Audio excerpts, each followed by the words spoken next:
Hey everyone, welcome to stream. Hold on just a moment while I wait on everything to show up and make sure we're good. How are you guys doing today? Hopefully well. Today has been a really rough day for me. I've had a really awful and awkward start of the day. I can talk to you guys about it in just a second though. Let me just get my... I actually have my glasses on, so let me get my glasses and get those and then top of that week. I was gonna say something else, I don't remember shit. I'm a little bit, scatterbrained right now. I'm not feeling like I'm perfectly okay at the moment. I've had a rough day, I said. Hey Zachary, welcome to stream. Good to see you. So, yeah, let's just talk a little bit. I'll talk about how the day's gone and why it's bad, I guess, first for a little bit. So, I did not get much sleep last night. I know that's been something I've talked about on stream, and it's been a problem. I don't know why I've been having trouble sleeping, but I have. Today was not an exception. I've also had an awful headache. Like, I didn't know if I was going to be able to stream. It was aching the whole day. I took pills several times, and it would not go away until just finally, after like a short shower, it left me alone. I finally rest a bit. I've been feeling totally crap though, because I've been trying to like rest and get my strength back and get my head to stop hurting, and oh, it's made my day completely suck. I haven't really had much I can do either. I'm not got a lot of different foods I can pick for meals right now either, which is not great. I've got like a bunch of ramen mostly because that's what I can afford to get right now, and I think I got some like weird organic muffin things. They're not the best tasting, and few other things, but I need more food right now. It's been a bit of a rough day. How's it been having for everybody else? Hopefully you guys are having it good at least. I saw at least like when I was looking at my stuff. Oops, shit, I just realized I don't have my counter up where I can see it, and I'm sure you guys can, but I need it on my screen so I can actually look at it. There we go. Anyway, like I was saying, where was I? I got sidetracked. Shit.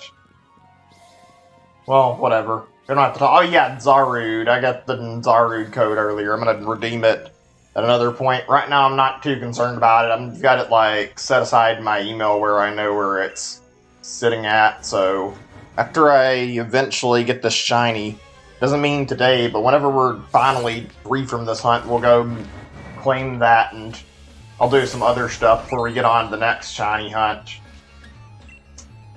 So I've got something obvious and easy we can talk about for first main topic of the day. Figured it'd be something simple. How many of you guys watched the Game Awards last night? I was watching. I didn't really love what I saw the Game Awards. It was alright. Things were not the most interesting. I really didn't like how they handled, like, giving out some of the awards. I hate to be that guy, but, like, I feel like The Last of Us 2 didn't deserve all the awards it got. It got a ton of awards, and a lot of them for things that you'd expect other games to get, because some of them did really good, like a really good job, and this game got like everything. I'm not saying the game isn't completely deserving. Maybe it's still really good, but like I think somebody counted, there were like 7 or 8 different awards this game won alone. And that's not to even mention the very end. If you guys haven't seen, I'm gonna spoil this already, but like, it won Game of the Year.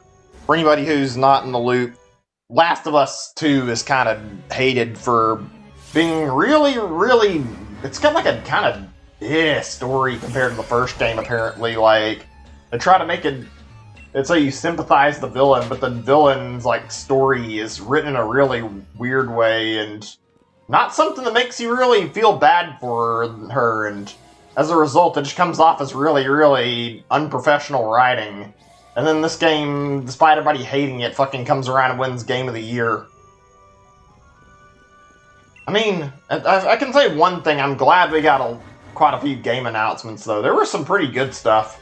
What was your guys' favorite announcements out of, like, yesterday, out of curiosity? I can remember quite a few things that came up pretty well. I mean, we can talk about the obvious one first, since giant elephant in the room. I think I may have forgot an encounter, but whatever, I'm gonna let it slide right now. So, I think most people knew and probably paid attention, there was a Smash Fighter reveal yesterday. I've gotta say, they actually caught me off guard for once with the Smash Fighter. I mean, I won't say it's...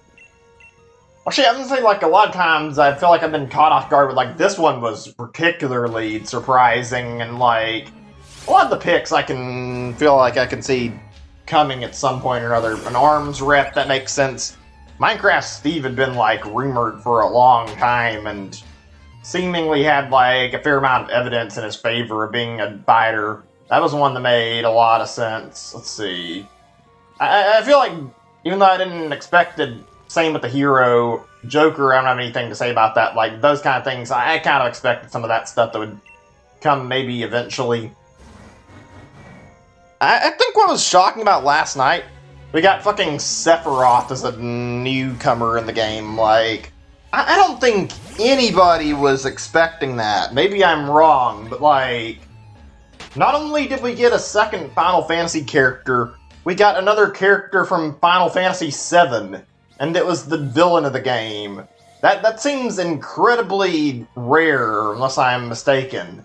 I can't name, like, any other instance of anything like this in the game. We've had a lot of third-party characters in the game. I don't remember two third-party characters from the exact same game, and especially one being the villain and the other being the protagonist of the game. That's probably a first in Smash, unless I'm mistaken. I'd have to go and, like, check the entire roster, but I don't think there's any other instances of this happening with third-party characters before. I think I listed off all these different things I thought could have happened yesterday for, like, different newcomer reveals. This one just kind of came out of nowhere, and goddamn, was that a fucking badass trailer, though. I enjoyed watching that. Especially the fucking Mario fake-out where it made it look like he was going to stab Mario. That caught me off guard for a second. Also, just fucking the intro fucking kills Galeem in, like, the first few seconds of his appearance. That was fucking pretty good way to show off Sephiroth like that. I think I finally got a reason to buy Fire Pass, too. Like, I was sitting on it, not really sure I wanted it. I think I'm gonna pick it up now.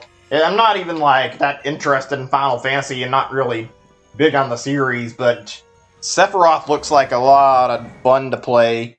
And the other two, I don't really mind. I don't feel like they're amazing looking, but I feel like they're decent enough characters. With this, I feel like I finally have enough stuff that I'm interested in that I could pull the trigger on that and actually buy it without regretting it, so yeah. Also, should say this now about the stream.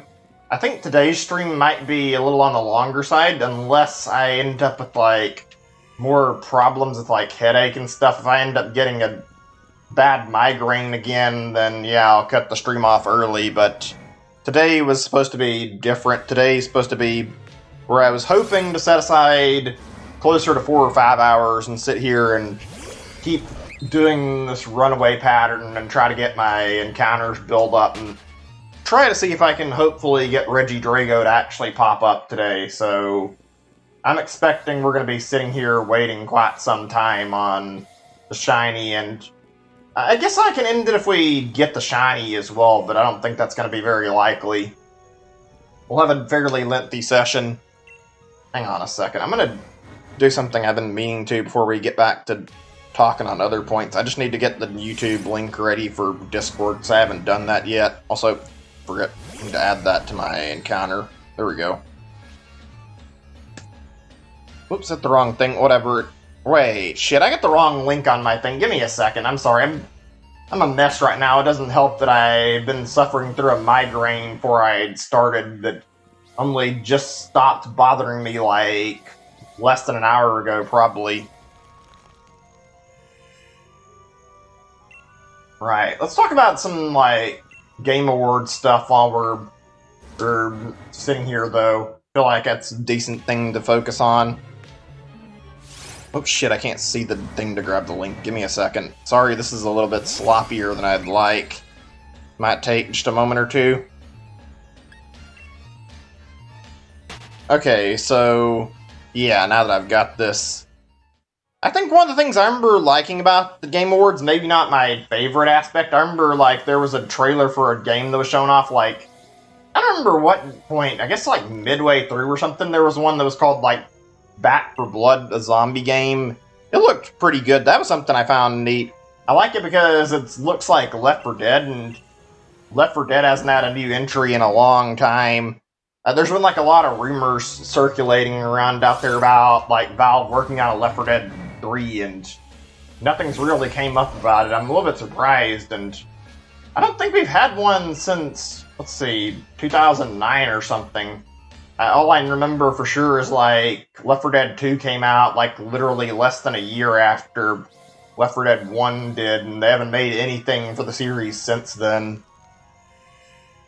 I didn't miss it though. It's been a very, very good series. This looks like fun, and it looks like an interesting take, like redesigning some of the zombies. It's pretty much Left 4 Dead and everything but its name.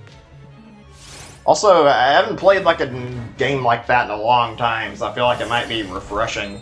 It's really good to see it. Not really like it's a big deal. Something I found that was good.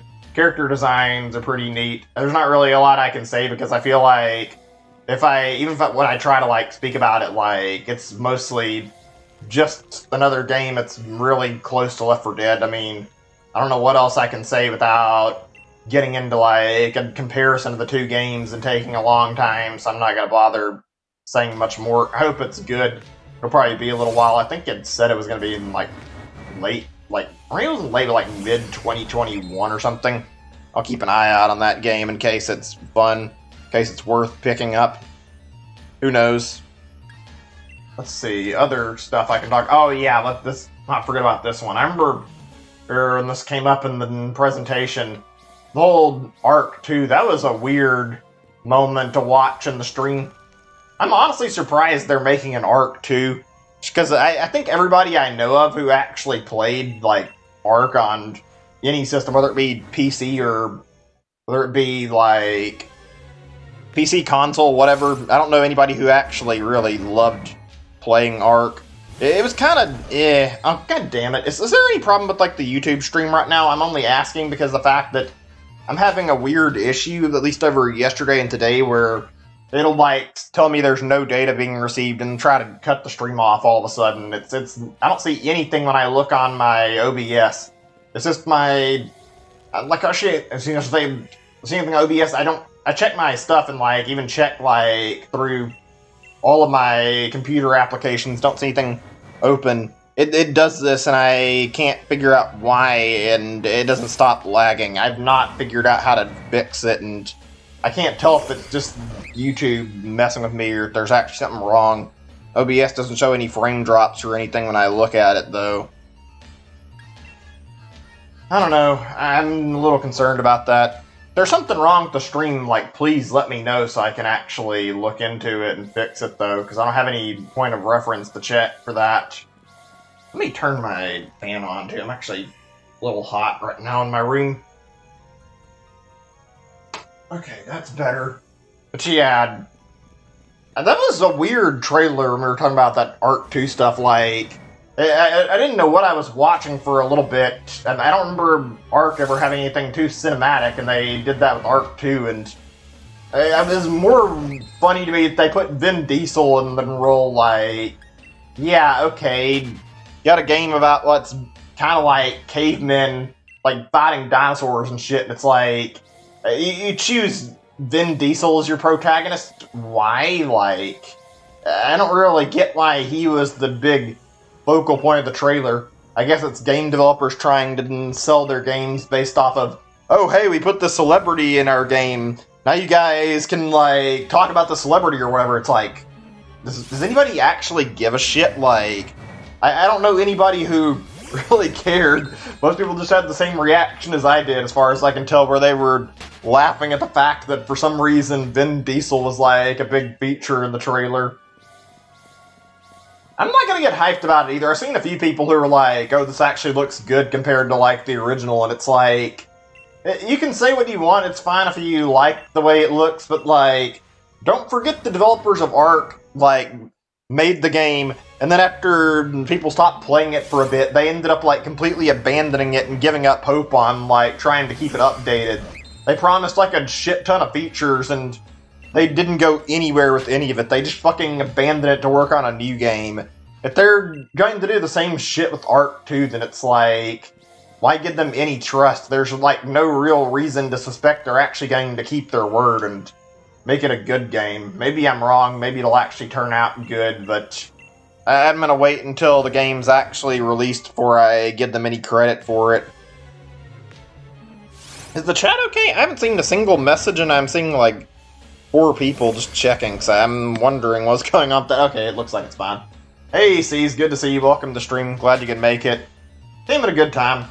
Doing some more Regidrago hunting. Haven't really got anywhere yet. Give me a second, guys. My back's aching. I need to, like, sit back a little bit more where I can recline my back so I'm not fucking in pain while I'm trying to do this. Oh, today has been very, very rough, to say the least, in that regard. Fucking pain 90% of the day. Glad you could make it. How you been, C's? I haven't seen you in a while. I'm glad you could make it to the stream. Let's see. We've been talking about the Game Awards, actually.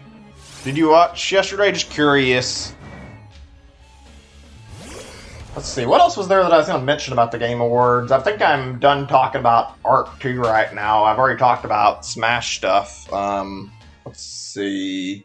There were a lot of announcements. Just like, some of them are a lot less noteworthy than other announcements, actually. I know they announced any Mass Effect. I've never played Mass Effect, so can't really comment on that one a lot. I think there's a Mass Effect trilogy or something coming out on, like, Switch or whatever, isn't there? So I might actually pick up that and use that to get caught up on the game series. I get a PS4 for Christmas. It's cool.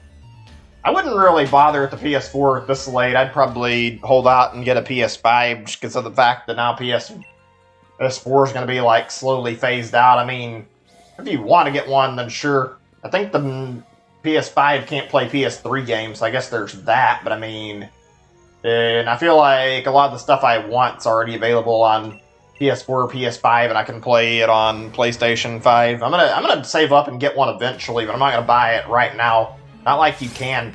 I hear the scalping situation with PlayStation 5 has been fucking awful. Like, really awful.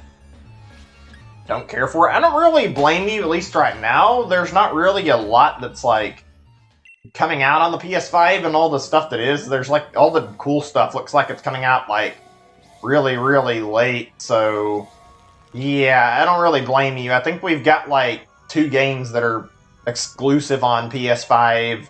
Anybody who's not bought one right now is perfectly justified in not wanting it yet. I don't know.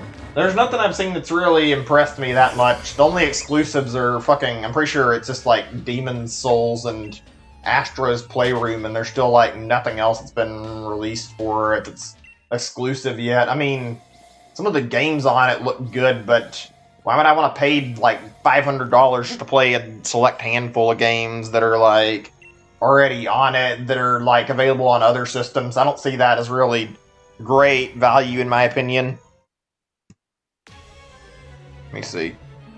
Is there gonna they come out? Yeah, I think I saw that yesterday at the Game Awards. I think there's a Gran Turismo thing that was announced and like teased, if I'm not mistaken.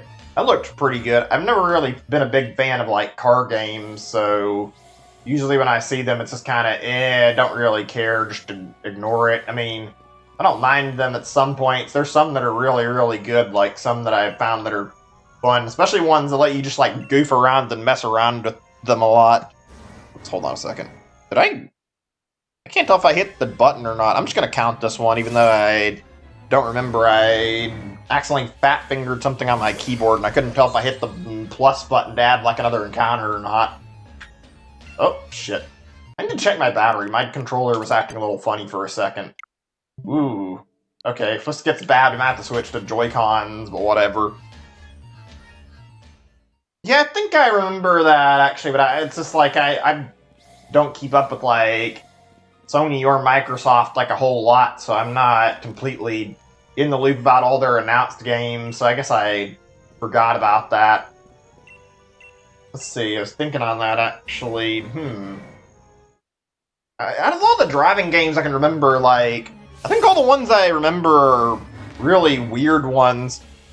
Well, I say weird ones. I don't know if that's the right word or not. Like, some stuff I actually enjoy goofing around with. I have something on my Steam that I got, like, some time ago called, like, BeamNG. I think it's, like, a sandbox game or whatever, and it lets you, like, take out, like, a bunch of different types of cars and just, like, mess around with them. You can do, like, a whole bunch of dumb shit. I think it has, like, a lot of physics things you can mess around with, and you can see the car get, like squished up really weirdly, or you can see it, like, crash into stuff. You can, like, toy around to, like, in different environments and try messing with all sorts of shit just to, like, see the physics and see, like, the cars in action. It's really funny to, like, mess around with and goof off with. It's a pretty decent little game. I've played that a few times. It's been fun. That's one that I like a lot. Also, even though I've never played it, I do like the look of My Summer Car. That game looks like it's pretty damn goofy, but also pretty like fun to mess around with. I feel like that's something I might eventually look into getting. I enjoy that kind of game. I mean, I enjoy like a lot of different games, depending. I don't mind car games, I just don't get them very often. Racing games are stuff that I do kind of like a little bit. I'm not saving for a PS1. Huh. I don't think I bought very many retro systems, not like any. I mean, I would probably, in that scenario, I don't know if it works as well, but like, I do remember that I use my NES Classic and SNES Classic like every now and then sometimes, and at least in the case of the NES Classic, I've modded it. I'd say in that scenario, instead of like buying a PlayStation 1, I'd rather just like go through the trouble of modding like the system. I'd get like the PS1 Classic or something if it's still available for relatively cheap, but I know that thing hasn't been sold in a long time, so it might not be possible to actually buy it cheap anymore. I feel like it's a decent reason to actually own those too, though, is to have like a nice little collection of retro library. I feel like not a lot of these like IPs that get put up on these systems end up being like utilized anyway, so shouldn't really get angry at you for putting them on there to emulate if they're not going to use their IP in the first place.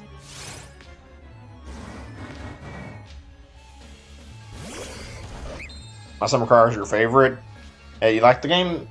Yeah, at this point, I'm about the same, where I don't know if I will buy it because I don't know if I have a reason to. It's like I've got a lot of stuff I'd rather get already. There's a lot of games that I do like.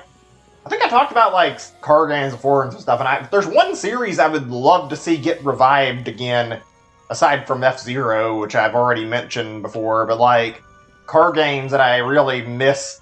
I'd love to see Lego Racers come back. That game was something special. That was a really fun kart racing game, and probably one of my favorites I remember from the N64. Like, I genuinely enjoyed that game a lot. Honestly, N64 and PS1 were like a really, really good era when it came to like playing different racing games or different like car games or whatever. Like, there was a lot of different stuff that you could buy and check out. There were all sorts of games out on both systems.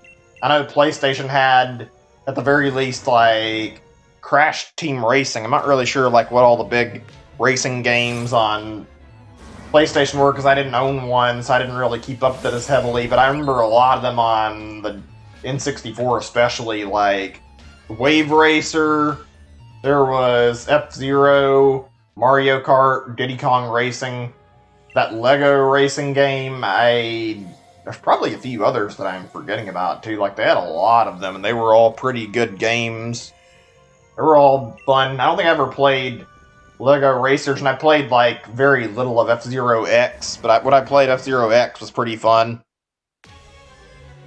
I wish we could get another F-Zero game like really badly. It's a series that's really great. I remember like my experience with F-Zero just really fondly, especially GX. GX is a really fantastic game and probably the best F-Zero title.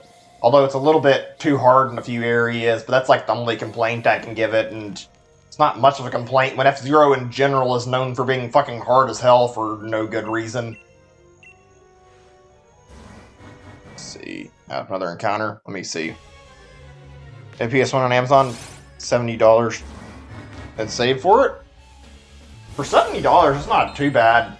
I mean, I haven't been able to buy any games for like the past month or two, and I still won't be able to get anything until like February, possibly, maybe next month if I'm lucky. I've been pulling money towards a new cell phone, and I've got like a decent chunk of money set aside now, and I think by next month I'll have everything I need to pay for it finally, but like, I've had to really skimp on buying anything right now, and it kind of sucks that I can't get anything I want. It doesn't help that the one purchase I got was something I didn't really love playing, and now I've been just like letting it sit on my Switch and haven't played it since I got it now, because I can't get into it. That whole Shirin the Wanderer thing, I tried. I can't handle the game's difficulty. It just drives me insane every time I play it and end up dying for some bullshit reason. It's just too much fucking stress to sit there and play the game and then try to do everything right and then get punished for like making a slight mistake. Ugh. On the other hand, though, I've been finding some decent stuff to play in the meantime. I think I talked about it a little bit yesterday, but I downloaded something really, really fun, like, onto my... Yeah, I downloaded, like, a fun mod on my computer for, like, Dolphin. I was looking at... I say yesterday, that's not right, but you know what I mean. Like, I downloaded... They had a ROM hack for Pikmin 2 yesterday, and... I guess I'm saying yesterday, whatever. You know what I mean, though. Like, I downloaded this hack called Colossal Caverns. It is really fucking good. I actually kind of want to stream it. The only problem is I'm concerned if people would want to watch it because it has, like, spoilers for Pikmin 2. It's not like it's terrible, but it has, like... The whole point of the hack is that it's every enemy from Pikmin 2 in this cave, and also, on top of that, it's every treasure in the game, so... It's literally all the main stuff in it. You don't see the story or whatnot, but like you're seeing all these treasures, especially ones that have like descriptions, or seeing like certain dialogue bits, and seeing all the bosses that you wouldn't see otherwise in this giant cave. It's basically like you go through and they have to collect everything while trying to kill all the enemies. It's really good, and I've got to say it's certainly something I've never seen like on another ROM hack before. It honestly makes me think of like a roguelike when I play it, because it just feels very similar to that. The only problem with it I've noticed is it is really, really laggy, and you can stop the lag, but it causes Dolphin to be like kind of unstable. I shit you not, when I've been playing this game in my spare time, I've been going through a lot of struggle playing it just because the emulator fucking crashes really easily from this hack, and I have to like make save states really frequently. It gets annoying to play the game when you're like trying to make a little bit of progress and then your game crashes out of the blue like that. I've been taking it really slow as a result of it. It's fun though, it's really fun. I feel like it'd be something I'd enjoy streaming, even though it'd probably take like several sessions just to finish the whole thing with how big it is. Maybe we'll do that in like a future stream if you guys have interest in it. Let's see, we were talking about a lot of stuff and I got like sidetracked a little bit. Let me see. Aladdin games. You're talking about the ones I think you are, not some other ones. I think those games are on sale on like the Switch or like on some like modern systems, although I'm not sure because I know there's like separate versions of those games. I mean, you might be in the right to buy them on PS1. I think Aladdin and, like, The Lion King both have, like, a different, like, or maybe it's not the PS1 thing, but, like, I think they have, like, a Sega Genesis and, like, NES versions or something, and they actually play differently compared to, like, how they play originally. Like, they're built differently as different games for some reason, so there's actually merit in getting, like, different games for that. Yeah, I would just buy it on that, depending... I mean, it really depends on what you want to do with it. If you're trying to get one of the versions you can't play as easily, then yeah, I don't blame you for looking into it and wanting to get it, though. Oh, man. Let's see. Trying to think about the Game Awards a little more, if there's any other, like, big announcements that I glanced over that I wanted to talk about. I talked about Mass Effect already, and I talked about, let's see. Yeah, I talked about the Left 4 Dead spiritual successor, and I talked about, like, Mass Effect. Let's see. What all was announced yesterday, if I can remember? There were quite a few of them. Nothing's, like, coming to mind, unfortunately. I think I've gone over, like, most of the big name announcements. I remember, like, stuff like Fortnite stuff that I don't really care about. Like, that was, I don't really give a single shit about seeing Master Chief in Fortnite or seeing, like, the whole Warframe and Unreal Tournament crossover thing. That just didn't keep me interested. Oh yeah, Perfect Dark was one. I almost forgot about that. That looked pretty good. I've never actually had a chance to play Perfect Dark, so I can't really say if I'm going to end up buying that or liking it. I mean, I might get it on PC and check it out. I don't know. It's really something I have to decide on. It looks like it might be worth it, though, since I know Perfect Dark's got a legacy as a really good series, so I might play it. It's an old Rareware series, after all. I kind of wish they would do a new Banjo game, except make one that's actually good this time, although I don't know if they could get that together. I don't know if Microsoft is the right team for that. Like, I don't really trust them after screwing up and making Nuts and Bolts, and everybody fucking hated that game for fair reason. It was, like, completely different from what everybody wanted out of Banjo, and I feel like I'd be much happier if Banjo stayed on Nintendo consoles, but that's not really something we can really say anything about since Rare got sold out, and along with that, they ended up having all their IP sold with them, so yeah. Yeah, I don't really blame you. I don't really go out of my way to buy, like, a lot of stuff that I've never played this, like, in a series, or that I've never had, like, a lot of interest in. Sometimes I'll make exceptions for it, but I'm kind of similar to how you are. Usually I'll consider it at least for, like, brand new IP or whatever.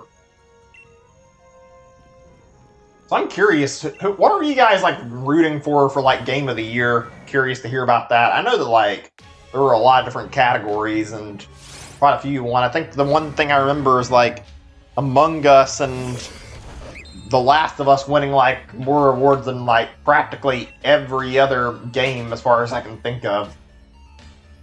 It was really crazy to, like, see the whole award for most anticipated game of, like, well, I don't know what it said. It was, like, the next few years or whatever, just most anticipated game that had been announced. Like, weird to see all these games that were, like, listed. And then here on the list, the two that I remember specifically the most were Elden Ring, and also on top of that, there was, like, Breath of the Wild 2 is listed on there, and is like, damn, it's on the list, and it doesn't even have, like, a final title. Like, it just shows you how little we know about the game so far.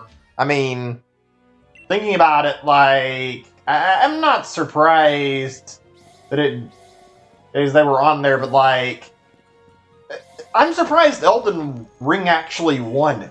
We don't know anything about that game. We just know, like, a little bit about it, and that's gonna be from Software. Like, how long has this been announced again? Like, give us a trailer for the game at least. God damn. Not like it's a really big deal. Something I remembered about that. Breath of the Wild 2, like, yeah, we only had that one trailer for that, too. Crazy to think about all these games. You know, it's a real shame, even though I never played it, I can tell, like, from reception, and just that I liked Doom 2016 a lot. Doom Eternal didn't get any awards, I'm pretty sure, and Doom Eternal seems like a fairly good game. I feel like Doom Eternal should have at least gotten one award, and then, like, somebody pointed something out that made me a little sad when I looked at this, like, Elden Ring got an award, but not Doom. Like, that's something to fucking think about, a game that's been in the works for like 2 or 3 years, and we've had like a tiny teaser at most, and it got an award, but not a big name game that got like a fair amount of success this year. Really, really bizarre. Ugh. I hate to be that guy. I feel like this year's Game Awards, I genuinely feel like we saw, like, it was probably the result of something like what sponsors the Game Awards now? I guess it's its own event, but, like, I feel like they were paid off to, like, give it more awards than The Last of Us 2 this year, just because I remember watching and The Last of Us 2 got so many fucking awards, and then it won Game of the Year. And I'm pretty sure that if this wasn't, like, rigged in favor of The Last of Us 2, like, then probably literally any other game would have won, because everybody who I talk to seems to fucking hate that game, and yet it somehow got Game of the Year, and it won like 8 awards. There's no way you can tell me that game wasn't undeserving of Game of the Year. It might have earned like some of the different awards it got, but it didn't fucking earn the Game of the Year award. I have a bad feeling that, yeah, Naughty Dog paid them off to fucking get it Game of the Year. I didn't actually see what it won. Oh, yeah, that's right. Yeah, it was Animal Crossing, the family game thing. I didn't remember that one too well. What was... It was, like, on that list again? I remember where they had Animal Crossing, Paper Mario, and I don't remember what else. I mean, to be honest, I'm not really shocked that Animal Crossing was the one that won, since it ended up being, like really popular thanks to coronavirus. I mean, it would have been popular either way, but this virus, like, spiraled it into an even bigger, like, group of people than it would have seen normally. Everybody not being able to get out and interact socially normally, so as a result, everybody went to Animal Crossing to get their social interactions.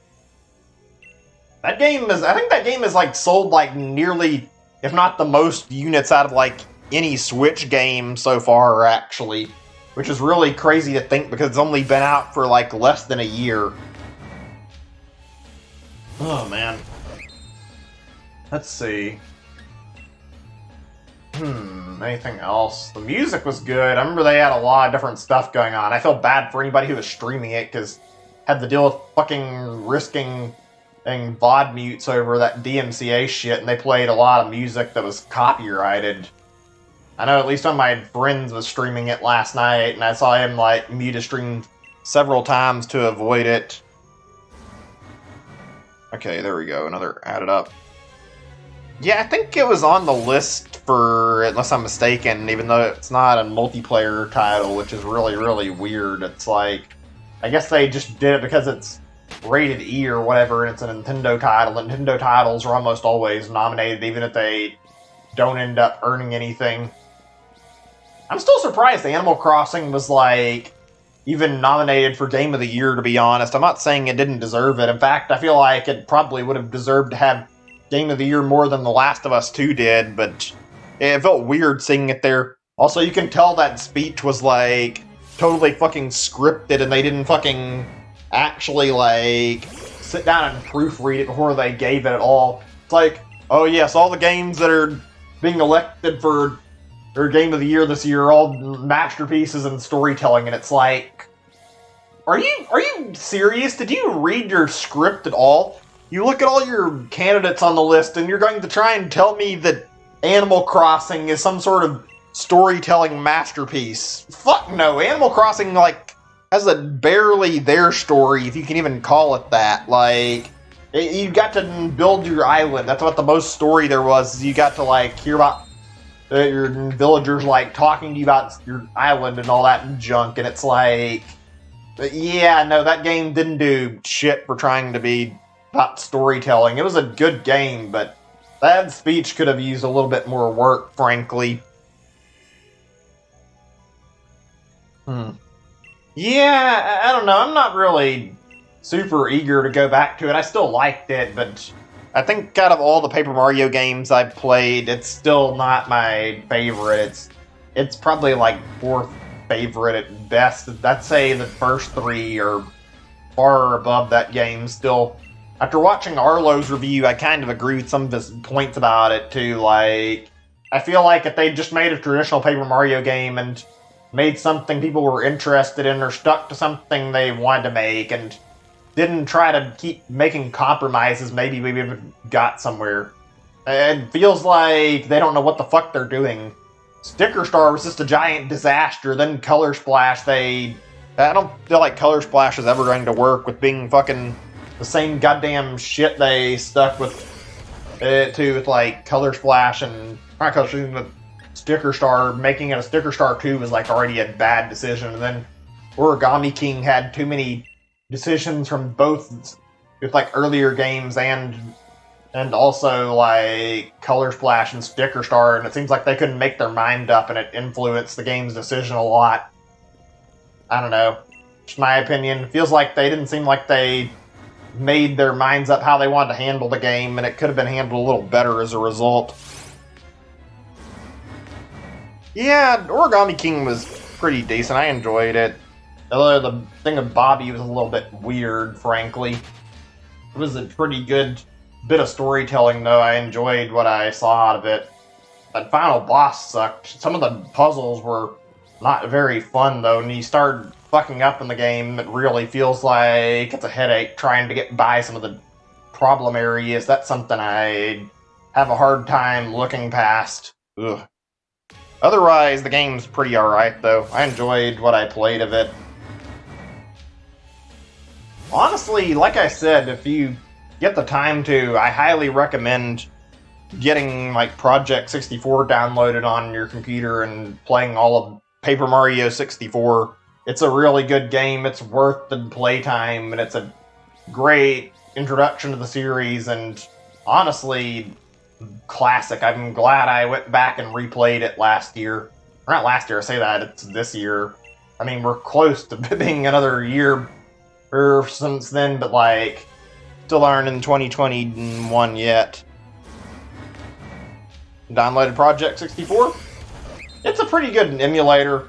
I mean, if you're interested in like checking out some good games, it's worth like looking into some stuff that it's on it and trying it. I'm not really the biggest advocate of emulation overall. I prefer to own my games either physically or digitally through buying them, but when it comes to certain older games and trying to buy them, it's a real problem and usually really pricey, so yeah, it just ends up not really working out. With the controls, and you have a controller. If you're anything like me, it's easy to just get like a controller you have like, say like an Xbox controller or whatever. I use a Wii Pro controller actually, and I have a little adapter that I bought off of Amazon that, let me see what this is called again. I think they make like a lot of different adapters, unless it's not written on here. Oh, I don't see the brand on here. Whatever. But yeah, I bought a thing for, it says wireless Wii Pro controller or USB or whatever. It's supposed to like, you plug it into the USB slot and it lets you use it on your computer. I got that for like maybe $15 or something like a few years back, and I used that to like play my games on my computer. I just swap it to like X input, and then I bind all the controls so they match what's on the controller, so it's like A's bound to the A button, B's bound to the B button, whatnot, until I've got everything mapped out where it makes sense. If anything feels wrong, I just go back and rebind it until I've got it where I want it, and then I can keep playing as normal like that. It works out pretty well for most games.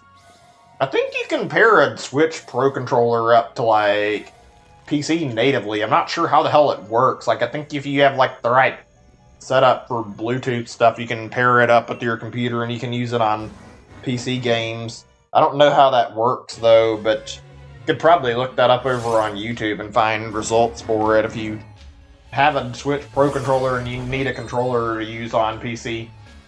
That's like the biggest problem with PC games on PC, I'll admit. Yeah, it's a little bit of a trouble getting controllers set up for the first time, but now that I've got a setup for it, like, it's worked for pretty much every game I wanted it to. I play a lot of games on PC too, so it's a pretty good investment. Like, I feel like it works well. If I don't like a game on how it plays on my keyboard, I just switch over using controller or support. I'll just have to make sure I have to sit there and like rebind everything. That can usually be a pain in the ass, but that's like the only real problem. Let's see. I think I may have talked about everything I wanted to about like the Game Awards already. I'm not really sure if there's anything I forgot about that I was going to bring up. I think I've said everything. Let's see. Oh, there's a little bit. I was going to mention how, like, the way they handled the whole, like, commercial breaks. I didn't really enjoy that. Also, they had a lot of those, like, interruptions where they talked about, like, apps and, like, little things they were doing, like TikTok, and I think they mentioned like Pokemon Go a few times, and it's like, okay, we get what you're doing. It's like you don't need to keep plugging this continually several times throughout the stream. We heard about Wooper appearing in Pokemon Go and how you can get a shiny like 2 or 3 times. It's been enough. We don't need to hear about it another time. Same with them bringing up like TikTok filters that literally nobody gave a shit about, and we're just like throwing away more time for the actual like game announcements and the reward, like the award ceremonies. It's like, yeah, that was kind of just not really. I felt like it was wasting time more than anything. I don't know. You want a PC, a new PC, but you want a monitor first? I don't blame you. I don't think I get PCs very often. Well, I guess I get them every now and then, but like I've mostly got laptops. Only problem with getting a laptop is they're pricey. Excuse me. My current laptop is like $1,000 or something, and that was on a sale. I think the price without it being on sale is like $1,500. I had to pay a lot in order to get this thing. It was worth it though. This thing is like a really, really strong computer, to be honest. It's good. Really good. I haven't felt the need to buy like a new console for that reason. I just buy Nintendo stuff that's got exclusives. I mean, I guess you could argue that it's expensive because you have to pay for like, you're paying for playing games on it. It's like, yeah, it's costly, but at the same time, I use it for more than just games, so it ends up being worthwhile since it's like for me, like all purpose for me playing games and using it for browsing the internet, streaming, all that stuff. When you total it all together, it's pretty worthwhile. It costs a lot, but it ends up being fairly useful. So yeah, current laptop is like $200. That's probably on the lower end, but yeah, I can understand if yours isn't good for running games for that reason. Have to pay quite a bit to get one that's good for that kind of stuff. I know desktops are cheaper, but that's a bit of a difficult area to work around. You have to keep them in one spot, and then you have to also like very carefully check all your parts. I feel like it's not easy to find a good desktop. Maybe I'm wrong about that. I don't know if you build one that can be good for saving money. I think I've thought of doing it before, but the idea of building a computer is a really, really intimidating thing. I've never really built a computer before, and I don't really do a lot of like stuff where I have to do any self-construction of anything, so I feel like if I ever had to build my own PC, I'd possibly fuck things up really badly.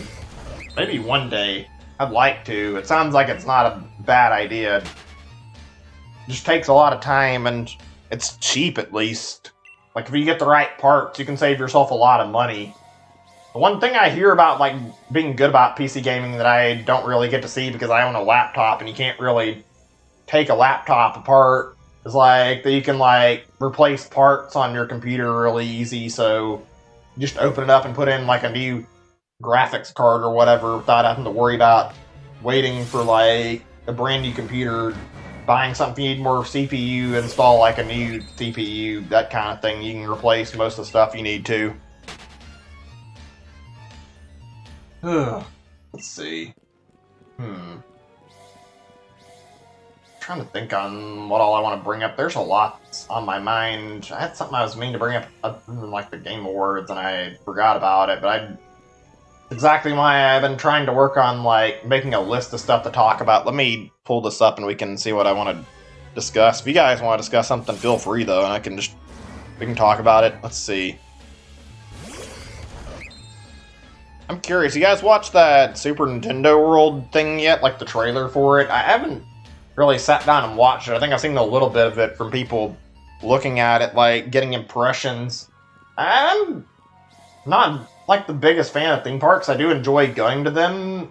Like, I have interest in checking this one out. I've got to say, one thing I am a little bit lamed out about when, like, looking at it, it seems like it's really Mario-themed, and I don't know, I might be alone in this, but I feel like when I think of a Nintendo theme park, I would want to see more that's, like, based on all their IPs, and more that's got, like, a lot of cool stuff. See, like, all their different series they own, like, put together in a theme park, and not something that's just Mario based. And it's like, I know they have different rides that are going to be based on different series, but like, you look at the trailer and you look at like the things they've shown off, and the main area is all based on Mario. It's pretty hard not to say it's Mario based.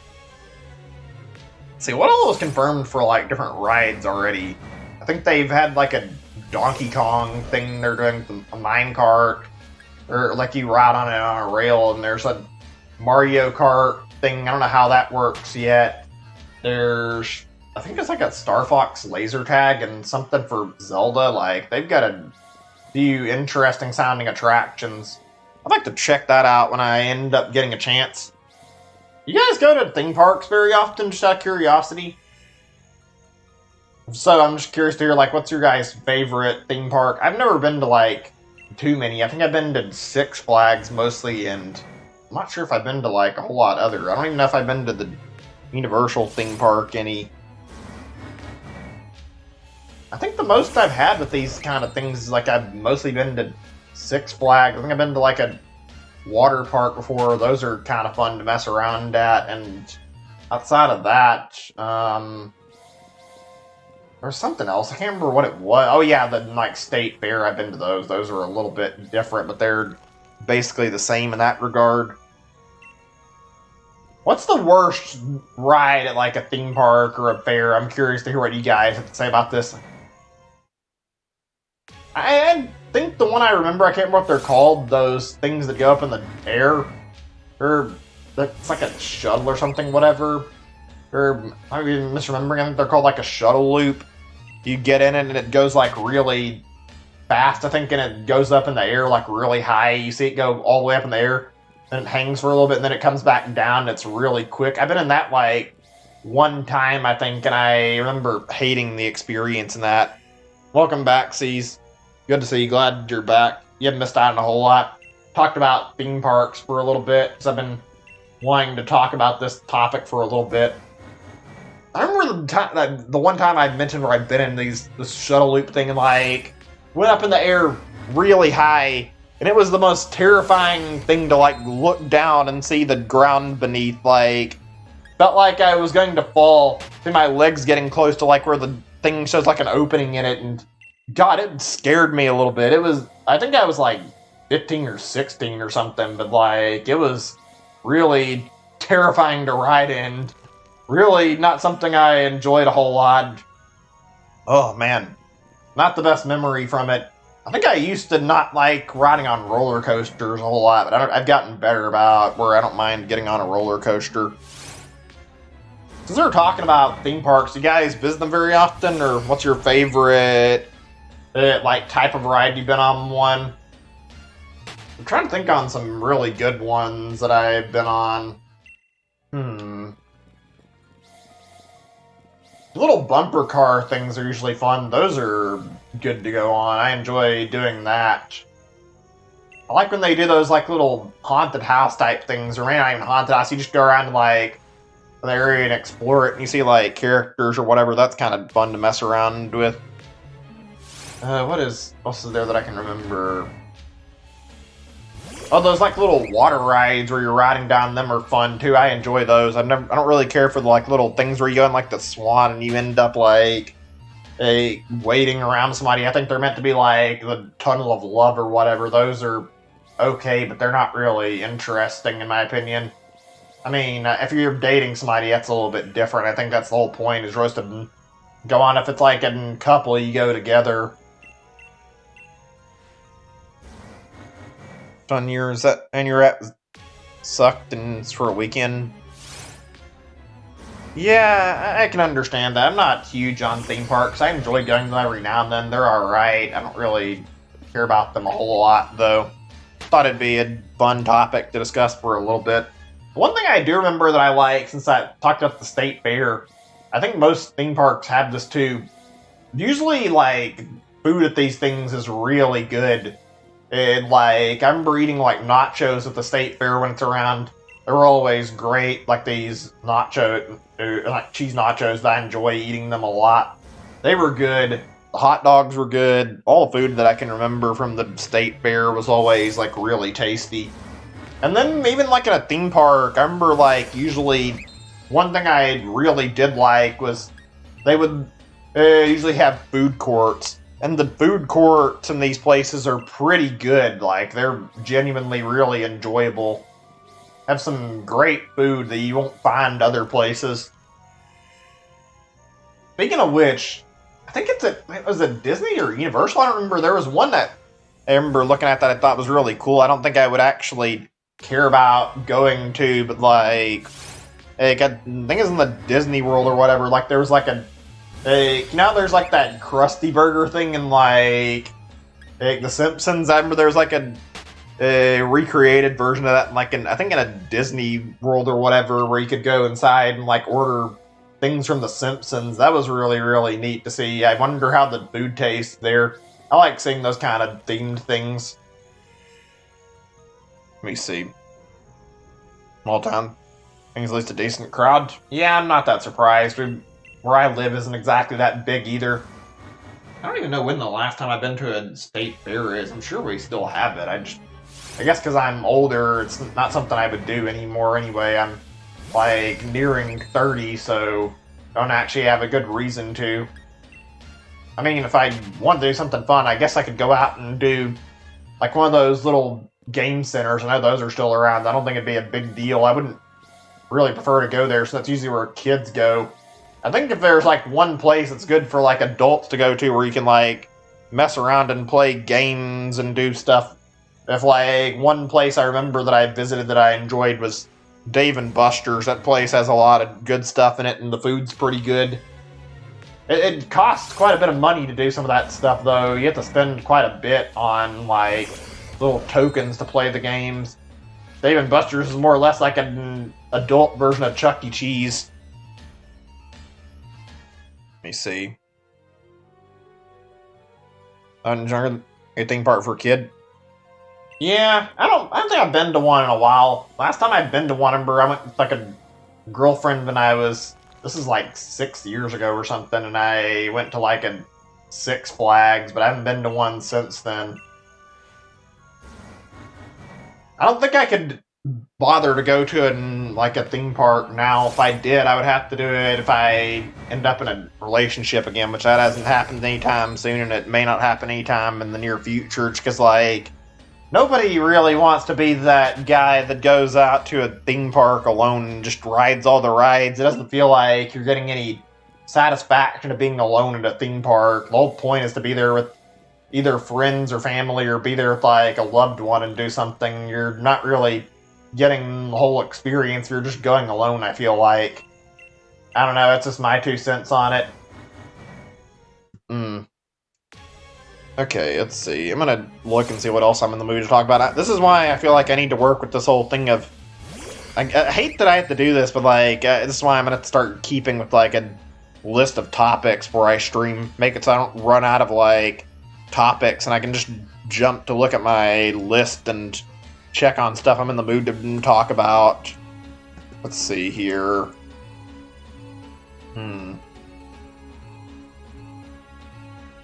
Okay, I've got something that'll be a decent talking point for at least a little bit. How do you guys feel about, like, simulator games, out of curiosity? Like, there's a whole bunch of them. Like, if you look out there, you can practically find simulator games for literally anything. I don't remember the last time I played one. I know they're still fairly popular. You don't see them very often, though. I kind of wonder what genres are not even covered by this point. Let's see. I think Farming Simulator has like a new title, like literally like every year.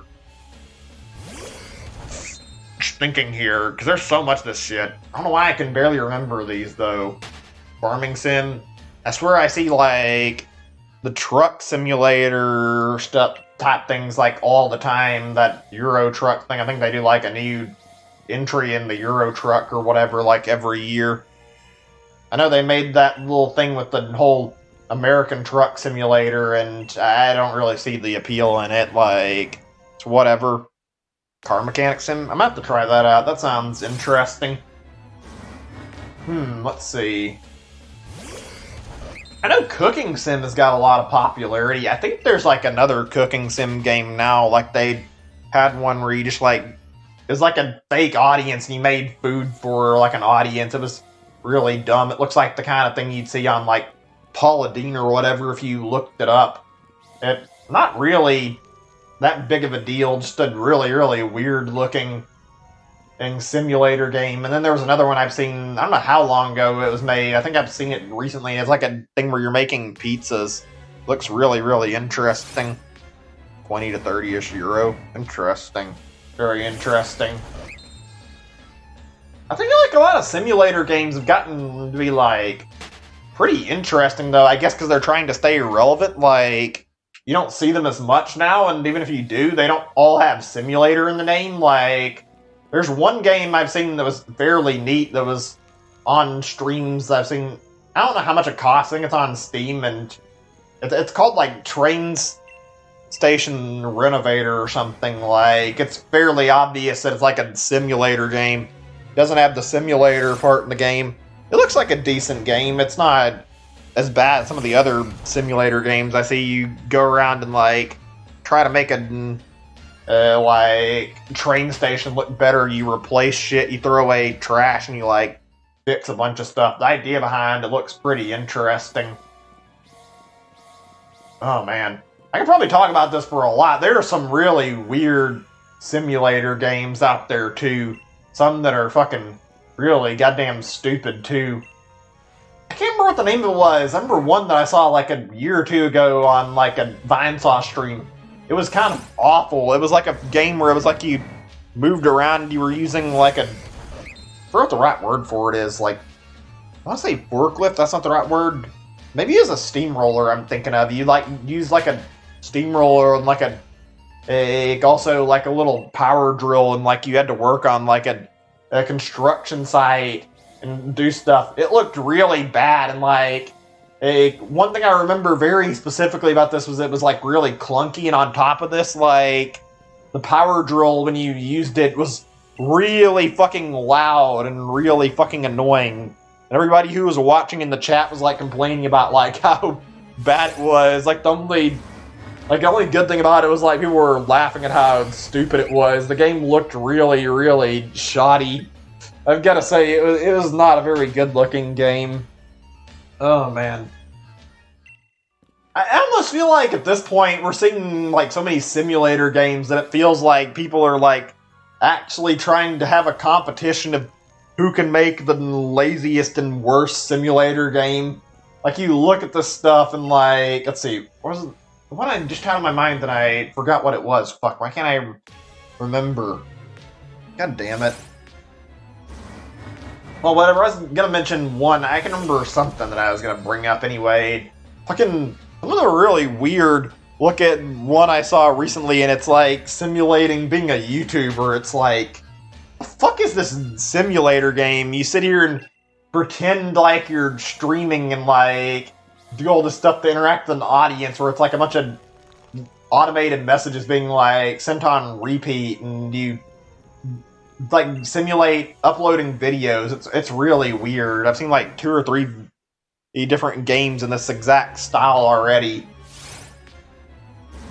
Out of curiosity, if you guys can actually remember what's the worst simulator game you've seen before. Just curious to hear opinions on this. I wish I could remember more of what I was trying to talk about. It sucks that I had some stuff on mind that I just don't remember very well. Oh yeah, Surgeon Sim's a really weird one. I know they made Surgeon Sim 2 like not that long ago. I remember playing it quite a bit. Like the whole controls are fucking really awkward trying to like move the hands around, and then you sit there and it's like extremely awkward moving even the slightest bit and doing like anything the game wants you to. I think the only reason I actually like Surgeon Sim is it's kind of goofy and not hard to take it seriously. Honestly, I kind of wonder how much lower we're going to see people go with like making simulator games.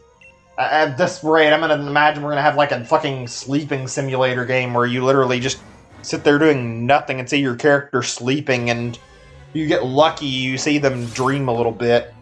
That's how fucking weird simulator games have gotten at this point.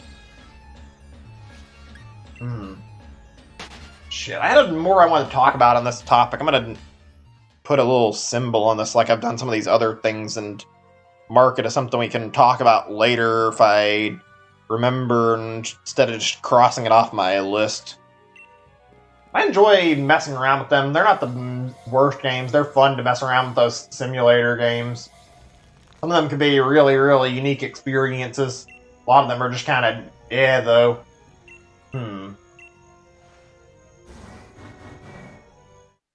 I think I brought this up yesterday. There is something I wanted to talk about that nobody was, like, mentioning, or nobody was here to really talk about it. Like, you guys think we're going to keep seeing Nintendo Directs? This year was really weird. We didn't really get any Directs this year, like, not any general Directs, at least. We just got those Direct Minis at best and the partner showcases. They announced all their games through, like, Twitter announcements, and we're watching Arlo's video on this, and he made some really good points about how awkward it is now. There's, like, nothing being announced through, like, Directs now. Hey, Zachary, good to see you. Welcome back. I genuinely am kind of concerned about that. I enjoyed watching Directs. I don't know about you guys. What I remember, Directs felt really personal. Felt like it was, like, a lot of interaction with the audience, and you got to feel like you were seeing a message that was meant to be delivered to fans, and seeing developers actually really felt like they wanted to talk to us about their games and make something more personal, and now we don't get that when they just drop them on Twitter. I miss that about Nintendo Directs, and if we lose them, I'm going to be saddened that we don't have that anymore. I hope they aren't getting rid of Directs. I'll be really sad if they're gone, but I mean, if they don't do them anymore, I guess I understand why. It would be really sane, though. Yeah, I know what you mean. I hope that they do them again. There hasn't been, like, that many, hopefully. I think all we can hope for is we get the occasional Direct at this point, since this year had, like, nothing. But then again, this year was weird, so maybe it's just the way this year was structured. I don't really like the partner showcase things either, since it's like, I feel like the point of the Directs is to announce first-party games. I can enjoy seeing, like, different third-party games in Directs, but I don't feel like a Direct that has only third parties is really a good idea, frankly. Let me see. Am I buying some DVDs of your favorite movies? I haven't bought a DVD in a long time. I think I watch most of my stuff online. I hate that I say that. Like, I don't really advocate for piracy, but, like, all the stuff I prefer to watch is stuff that's, like, hard to find anyway at this point, and I don't really watch movies very often, so it's like, they're not really losing any money off me since I don't watch movies very often, to be honest anyway. Hi there, welcome to the stream. Guess you're new here because I don't recognize your name. Team Sophie Meow. Welcome to the stream, though. I've thought about getting a Blu-ray. I haven't got one because I guess I never felt the need to. That DVDs have always still been, like, really popular. Even now, you can still find DVDs, whereas I think a lot of people were expecting Blu-ray to, like, take over and, like, replace DVDs, and it didn't really happen. Like, VHS was a completely different matter, and I'm not surprised that happened, but that was, like, something that was hard to work with to begin with. I remember back in the day when I actually used a VHS, that was a weird experience and something really different. I mean, there were some good memories. It was easy to, like, record stuff at the VHS and, like, hold on to, like, stuff you wanted to watch for later on them. I don't miss them, though. They got messed up really easily. Let me see. In 3 movie services. Is physically? Yeah, I don't blame you. I don't really care, to be honest. I just watch them, however. Like I said, I don't have any services, which I probably should, and I watch mine more than I should online, but I don't, like, watch movies very often in general, so even if I am, like, technically pirating shit, it's not me trying to steal from the movie industry or whatever. I don't really care, since I'm, like, barely watching movies to begin with. I think I'd spend most of my time, like, watching Twitch streams or whatever for getting entertainment or just like playing games in general, so that's what I prefer to do. Oh well. I need to watch movies more often. I do enjoy seeing like stuff that I haven't seen before, checking out good movies. Eventually, if I find a good time for it, like I said, I do want to do group movies on Discord like I said I'd do and like I plan to do, and I just haven't really found a good time for it. There's a lot of stuff we could probably sit down and watch, or we could binge watch shows or whatever. Speaking of shows, anybody watched anything decent right now? For me, it's just been watching the same stuff and keeping up the shows I've mentioned on the stream. Haven't really had a lot that I want to talk about a whole lot. I can talk about some of the stuff I talked about yesterday since not a lot of people were around to see it. I watched some decent stuff. I saw like Demon Slayer and watched all of it. It was really good. I enjoyed watching that show. Story was basically what it dragged me into. Like, way they handled like all the different like combat and like battles in the show was kind of neat too, but like I didn't really care about it that much. It wasn't my main reason for watching. I just enjoyed watching the character interactions, watching the show, like the story dragged me in. And I checked out that Fire Force show. It was alright. It wasn't really something I loved watching. Outside of that, I haven't really been paying attention to like a lot of shows. The Grand Tour. I might check that out since I haven't really watched like a whole lot of it. I watched like a bit with a friend when they wanted me to watch it, so I might watch that or something. I don't know. I've been meaning to watch Attack on Titan. I'm waiting until like the last season updates a little bit further. I know I could just sit down and watch like the first 3 seasons to get caught up since I haven't watched it in forever, but I also don't care to jump in and then get hooked on it possibly and end up wanting to watch more and not have anything, so I'd rather let the season get built up a little bit. Attack on Titan was pretty good, like watching it back when it was new. I enjoyed watching it, even though it's certainly a really weird and different show, but the theming of it was really neat, frankly. That's one thing I just like about shows in general, is watching something where the storyline is good. I like watching a show that gives you like a really interesting story to keep you interested the whole time. Oh man, let's see. I don't know if there's any other shows I can think of that I want to talk about, because I don't think there's anything else I've really watched that was that big of a deal. Watched The Lion King a few days ago. Yeah, the original is really goddamn good. I don't know about the remastered, or whatever you want to call it, the remake version that has like the CG. I don't like the look of it very much. I wouldn't really care to watch that one, frankly. I don't know. I like that one pretty good. The Lion King movies are fairly good from what I've seen. I need to sit down and watch The Lion King 2 at some point. Whenever I get free, like, some free cash where I can afford to spend like a little bit extra, I might actually go and like afford to get like Disney Plus or whatever, so I can see like a lot of stuff that I want to check out that I haven't watched. There's quite a few Disney movies I haven't watched that I'd be interested in seeing. I don't know. I haven't watched it. I might check it eventually, but I feel like the remake's probably worse than the original. It's same basic storyline, just the weird looking CG that I don't like a whole lot.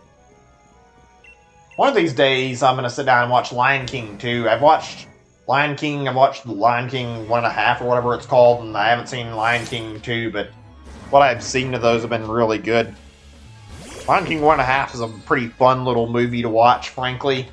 Nothing super special, just a really fun movie, and it kind of takes like a behind-the-scenes look at some of the like scenes, or takes like a different approach being behind like Timon and Pumbaa, so it's a very, very interesting movie to say the least. It's a good movie. It's certainly a weird one, not your normal movie. I like it though. It gives you like another perspective to look at in the movie. One of these days I'll watch Lion King 2. I have a lot of like movies I want to watch that I haven't seen. A lot of them are sequels too. Like one I want to really watch would be Finding Dory. Lion King 2 is another one. I haven't watched that other... This one isn't even a sequel. I can't remember what it's called. Like a movie from like 10 years ago that I have interest in. And it was like called like... It's like a movie about some princess who was like turned to a frog or something. And it was about like the character was black and they made a big deal out of that. It looked like it was a pretty alright movie though. I might have to check that out at some point. Let's see, what else is there? There's a lot of movies that I'd like to catch up on, though, that I haven't seen, though, and a lot of really good ones. Not even just, like, that stuff. Like, there's a lot of old movies I'd like to watch that I haven't seen, if that's the right word for it. Like, I need to watch Pirates of the Caribbean 4 at some point. I need to watch... What was it? If I can remember shit. I'm having trouble remembering it right now. Oh, yeah, Shrek 4. I haven't seen that either. Hold on a second. My nose.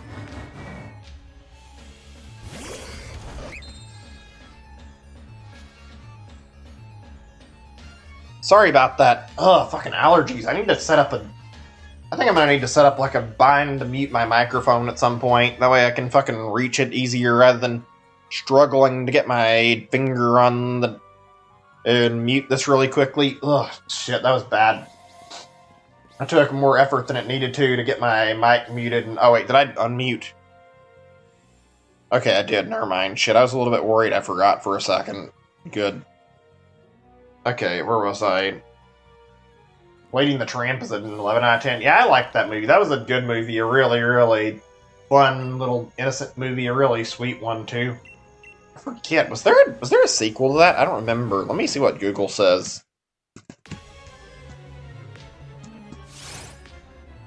Yeah, there was. I thought that was the case. I need to watch that one again because I don't remember. I think I've seen it, but I don't remember it very well. That's weird that I've seen like a lot of these, but I've missed out on like a lot of like Disney sequels. There's a lot of good ones though. I don't think I've seen too much of like their sequels. Like I've seen quite a few depending on some of the series though. Like I need to see Toy Story 4 as well. I don't think I've seen 102 Dalmatians either. Like, there's a lot of good movies, so I need to sit down and watch some of them. There's a lot of old movies I need to catch up with, like, and speaking in general, a lot that I haven't seen that I'd like to watch. A lot of good ones. Let's see. What else was I going to mention in terms of movies that I can remember? Let's see. I can't think of any, like, right at the top of my head that I can think of that were, like, Disney movies. I mean, there's stuff I need to watch that I haven't watched. I don't think I've actually sat down and watched The Hunchback of Notre Dame, like, all the way through. I've seen, like, part of it, and I've seen it going in, like, school, and we were watching movies, but I've never really seen the whole thing all together, and, like, sat down and really got to watch it all, so I need to watch all that at some point. I think I've seen most of them. Beauty and the Beast, that kind of thing.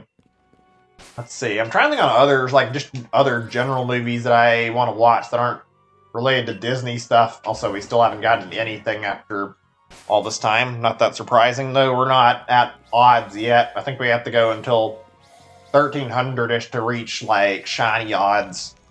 I pray to God if we don't actually get this thing beneath odds, I'm going to be a little frustrated. I don't want to have to go through what I've seen from people on Reddit with like 10,000 encounters against Reggies. I don't want to experience that.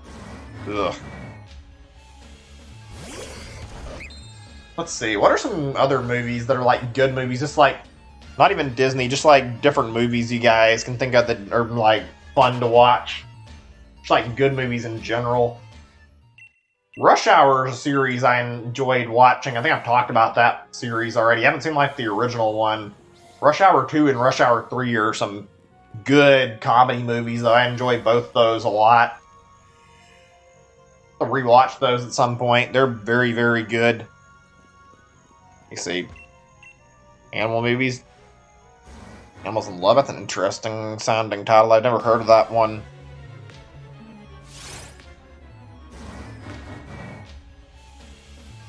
Huh. Actually, trying to think, I've seen a lot of animal movies, yeah, but like, I don't actually remember like a lot of those by theme, I guess because I don't really think about it too much.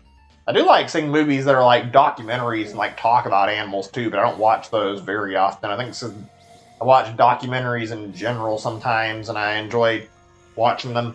I think if I had to like name a certain type of movie that I enjoy watching a lot, it's probably that I prefer to watch like a lot of action movies. I can remember quite a few good ones that are fairly fun to watch. Like the Terminator series is pretty good. I remember watching like at least 2 movies or 3 movies out of that series, and Terminator's good.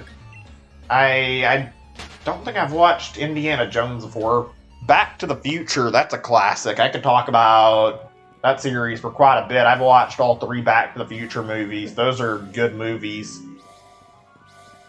It'd be great to see that series get a reboot. I don't think it'll ever get like a 4th movie.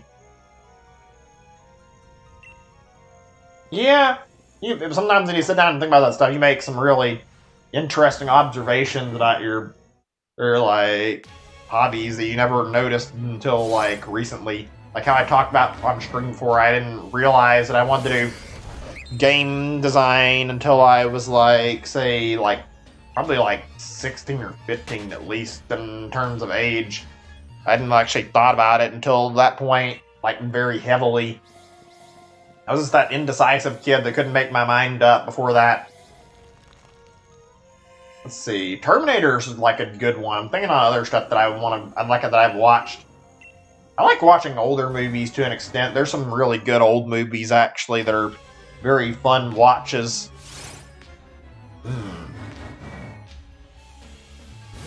Why can I not remember like a lot of them right now?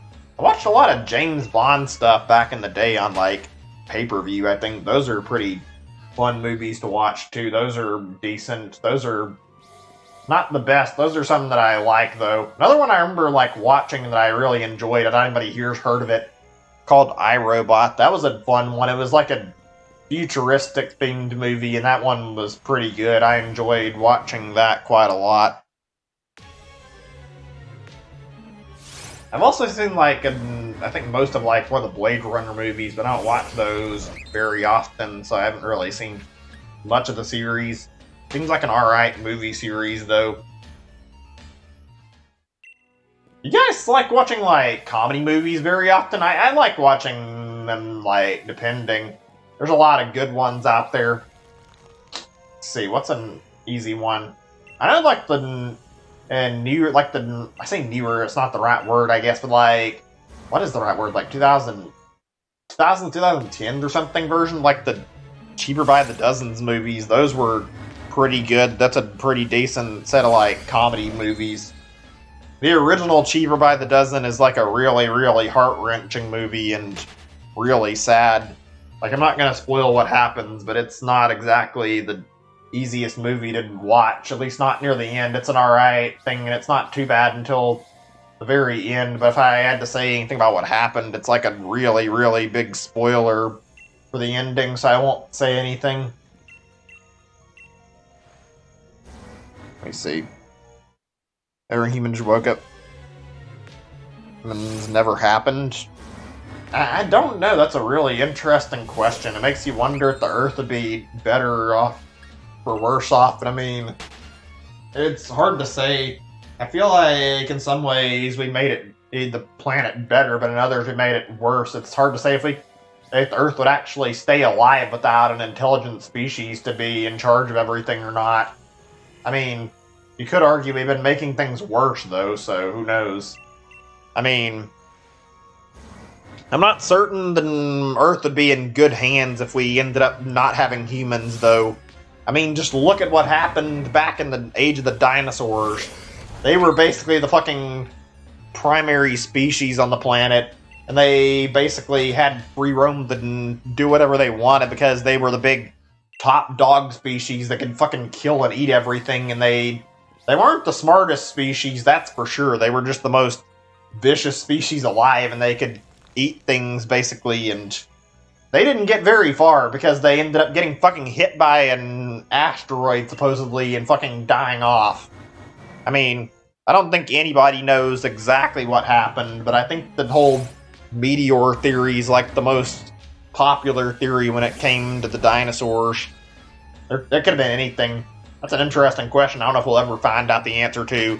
Was it a meteor? Was it a volcano eruption? Did it happen to be a climate change, like the Ice Age starting? We'll probably never find out the answer to that. I'd love to get to see what they looked like, but I don't think I'd ever want to be around the dinosaur. I can imagine that's terrifying, because most dinosaurs were fucking carnivores, so God knows if you got too close to one of those dinosaurs, they'd probably rip you limb from limb and kill you in like the span of a few seconds. Speaking of which, I've never seen the Jurassic Park movies. Maybe one day. I need to watch them. I hear they're really good. That's another action movie that I'd like to check in that I've never really saw. Trying to think here. Hold on a second. Okay, just gonna add this up. Yeah, I don't blame you there. Dinosaurs, scary thought to how dangerous they are. Obviously, they're not alive, but like, if they were and we were around them, yeah, I wouldn't want a fucking chance being eaten by a dinosaur. Alright, where was I? I had something I was going to talk about, then I kind of got sidetracked. I was talking about live action stuff, I think. Talk about movies quite a bit. There's some fun topics to talk about. Oh yeah, I was talking about Indiana Jones a little bit. I want to watch that series. I've never seen any of it. It seems pretty good. That's a decent movie series, I hear. That's one I like. Lions are cool. I wouldn't want to be close to them, though. I feel like it's really easy to get a lion angry, and if they are angry, they would not probably hesitate to maul you, so kind of one of those scenarios where it's like, yeah, you don't want to get on the big cat's bad side.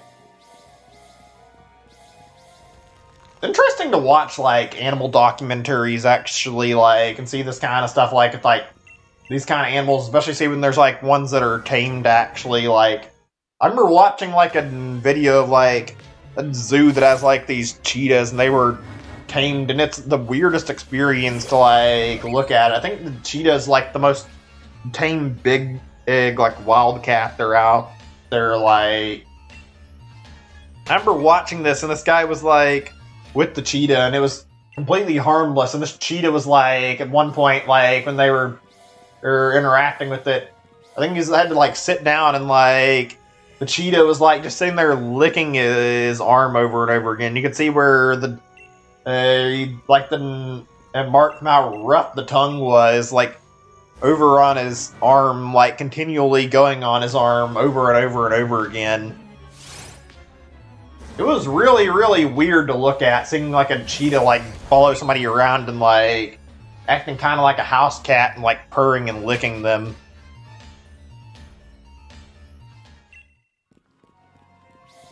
Oh, man. Makes you really wonder how people can, like, manage this stuff. I guess some people are just really naturally gentle and animals get along with those people.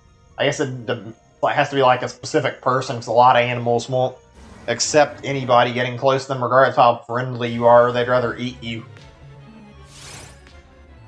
It's really weird to watch, like, videos of animals that are, like, completely tame out in the wild, or even just in general, and, like, see them, like, interact with people. Because I feel like you don't see that very often. I feel like it's just something you see every now and then. Hold on a second, I'm checking on something that I want to look at on my list for just a moment, so just bear with me. I just want to check something. Okay, whatever. Wasn't really a big deal. You guys ever seen, like, a video, like, there's one thing I remember seeing on YouTube that I found really fascinating, like, video of, like, a guy just, like, sitting there, like, fishing or whatever, and, like, you see a bear just, like, come up and, like, walk up to where he's at and just sit down beside him, like, doesn't really seem like the bear is, like, going to attack him, but doesn't seem like the bear's tamed either. It makes you wonder what the hell is going on that this bear's, like, considers just walking up to them and sitting down beside them. I know if that happened to me, I would probably freak the hell out that just, like, a bear suddenly walked up beside me. Because I would not want to be the kind of guy who'd get fucking mauled to death by a bear. Bears are interesting. There's, like, one of the weirder species to talk about because they're not usually that friendly, but you hear a lot of like reports of like people interacting with bears and they're like not actually that violent. They'll just like either ignore them or they'll come up and they'll be very, very calm animals. I don't know what it is about that. I feel like I can never trust a wild animal like I could like a pet though. Like when it comes to like wild animals, like how do I say this? Like I remember seeing like one in the report of like a guy who was like he'd interact with bears. I think he called himself like a bear tamer. And like he and his wife would go out and like interact with bears like every weekend or something. And like you could feed them and like interact with them, and I think he was able to like get close to them and pet some of them.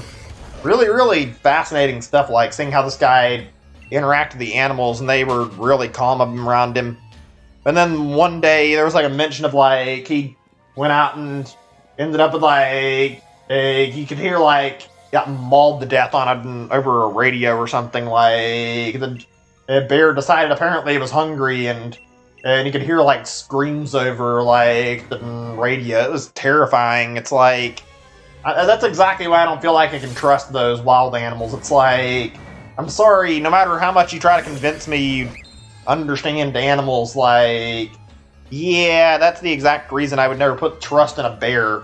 Fucking all it takes is a bear that's hungry or angry and it'll fucking decide you're going to be its next meal.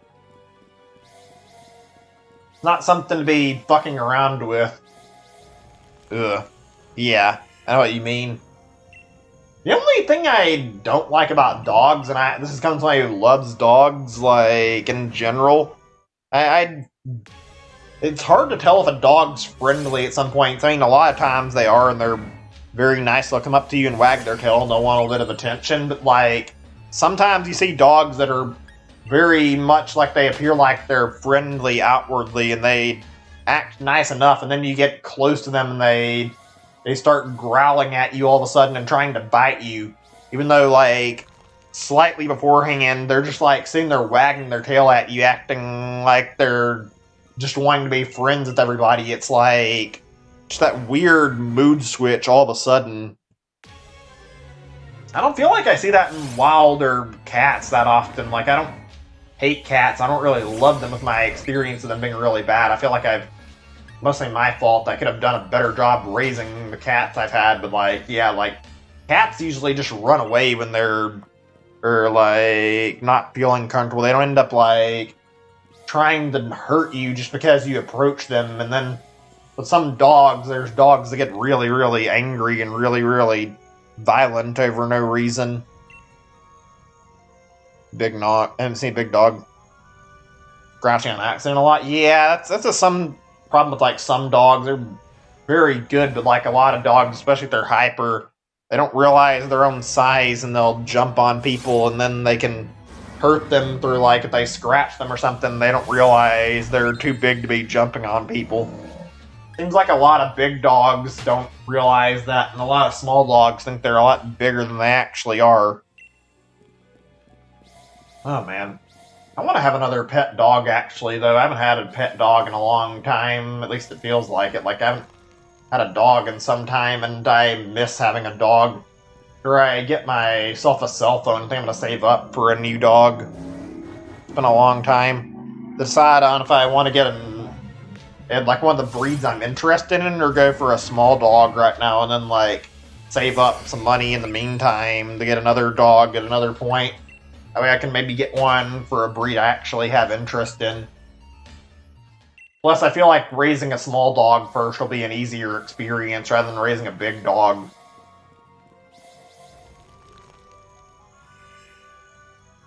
And scratched you a lot? That's interesting. I've never really heard of that. But that was one problem we had with one of our dogs we had. A little different. It was like a golden lab or whatever, I think, and she was outside. Not a terrible dog, not a great dog. She jumped on everybody because she wanted to play with everybody and had too much energy. And remember, she jumped on me and knocked me over before and scratched my face pretty badly because she didn't realize how big she was. I think that dog got, like, given away, and last I heard it This was like a long time back, but I heard she got shot because the owner who took her in got sick of the way she was acting and didn't really like her.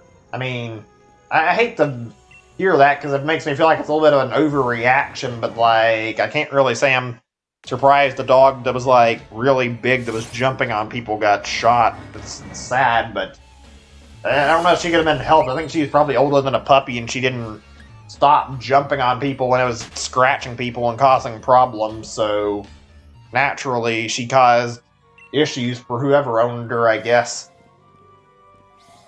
Oh man. Let's see, I'm trying to think, you guys have dogs? I'm guessing so, like most people in the chat probably have a pet and have like a dog or a cat. I'm actually trying to consider what kind of dog I want to get. I think on some really good breeds that I could consider picking up after I go look into some.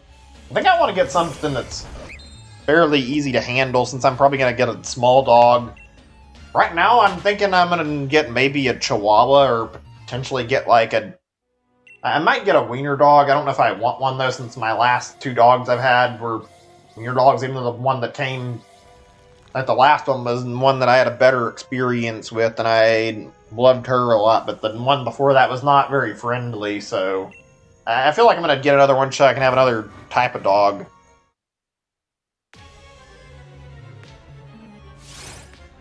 Croak, I've never heard a name like that. Polish? Interesting. Huh. I have to figure out what kind of dog breed I want. What kind of dogs do you guys like, out of curiosity?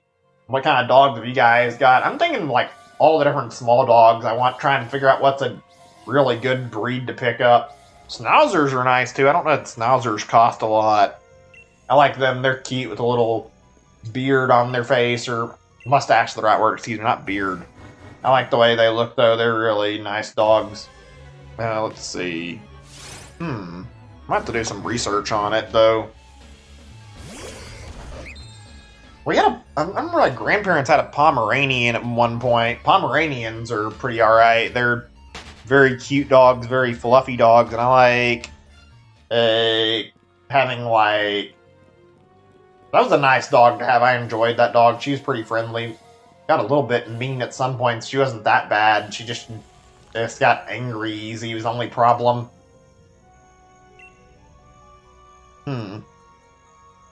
I got some... I didn't see where you said that. This is one of other dogs he had. I like a lot of breeds of dogs. I kind of want to get a bigger dog. If you ask me, like what I was looking into, one thing I have a lot of interest in. I have a lot of interest in picking up either a Shiba or maybe getting my hands on a Beagle. Beagle's the type of dog I like the look of, and I hear Beagles are really, really friendly and really easy to train. So it's like I'd like to get my hands on a Beagle because I feel like they're very nice dogs, and plus on top of that, they're not too big and not too small. They're like a medium-sized dog, and I kind of like the size they are. German Shepherds seem pretty alright too, since you mentioned that. I don't know if I would get a German Shepherd or not, because I hear German Shepherds can have temper problems, though. I hear sometimes German Shepherds get really angry, and that's like... I don't know if I'd want to get a dog that gets irritated easy or not. I'd still like dogs. I think it just depends on what dog you get, but yeah. I'd consider it. They're not bad dogs. I've seen a lot of them, and they're fairly friendly dogs overall, it seems like. I don't know if I marked this one or not. Shit, I hate that I'm having so much trouble remembering whether or not I'm marking each encounter here. God damn it. Whatever, though. Let's see. Anything else I should talk about pet-wise before I move on to another subject? I guess we can talk about pets in general, actually. I haven't had, like, a lot of different pets. What are some pets you guys owned, like, outside of just dogs, or if you had, like, mostly dogs, cats, whatever? Feel free to talk about it. Unfortunately, like I said before, my cat experiences haven't been too great. I think I've also had fish before. Fish are not a pet that I really care about too much. Not bad, they're just not that interesting, especially when you're a kid. I feel like with the fish, it's like a lot of commitment to feeding it every day and maintaining it, and you don't get that interaction you do with like another pet out of it. not something I'm hugely interested in owning. I think fish are that kind of pet where it's like, if you want something and where you can just like feed it and mess around a little bit and don't have to do too much just to keep it alive, like that's a good pet if you like that, especially if you just like watching it or whatever. Fish are pretty decent. I don't really care to have them. Let's see. I've never had a bird. I've seen them in my like other families before, and I'm not sure if would be very good with a bird, but I mean, I know a lot of people who've had birds before. Problem with birds, you have to be really careful with them. They get angry kind of easy sometimes, and on top of that, they can be messy, and if you're not careful, they fly off, so that's another problem, is dealing with that. Birds seem like they're not the easiest to take care of, like all animals. I don't blame you. I'm not really type where I hate any animal. I just not the best at dealing with like animals. Sometimes certain ones, especially birds, are probably one I don't think I'll ever pick up because I don't know if I can handle a bird. Let me see here. What else is there that I can think of? What else is like a normal household pet that's not something I've listed? I mean, I never had a hamster, actually. I've thought about it. They seem alright. I mean, I wouldn't mind having a hamster. Biggest thing is, yeah, it's like the sake of like having a bird, except it's not too bad. You have to like let them get their exercise and you have to clean up after them a lot, but I mean, not too bad. Oh man, mentioned a bunny. I almost forgot about that. I remember like a long time ago when I was younger, I actually did get a bunny and things did not go great. We had it like from I think it's like a flea market or something. They sold the rabbit to us, and even though I thought it'd be a good pet and a fun experience, it was mean. Like, it bit a lot. It didn't really stay too calm. Like, had to feed it very specifically. It was actually a lot of problem trying to raise it. It was an interesting experience, but I was actually glad when I returned it just because the bunny was like a lot meaner than I was expecting it to. This thing did not seem to really care for having any human interaction. It did not hesitate to use its teeth whatsoever. I get the impression that might be something where somebody just took a rabbit out of the wild and caught it, and then they sold it at a flea market instead of like a rabbit that was actually raised as a baby around people, though. So I don't think a rabbit that was raised around people would probably be willing to bite people, so probably a matter of it not being around humans. Oh man, I have a tragic story I remember actually that I can tell you guys about.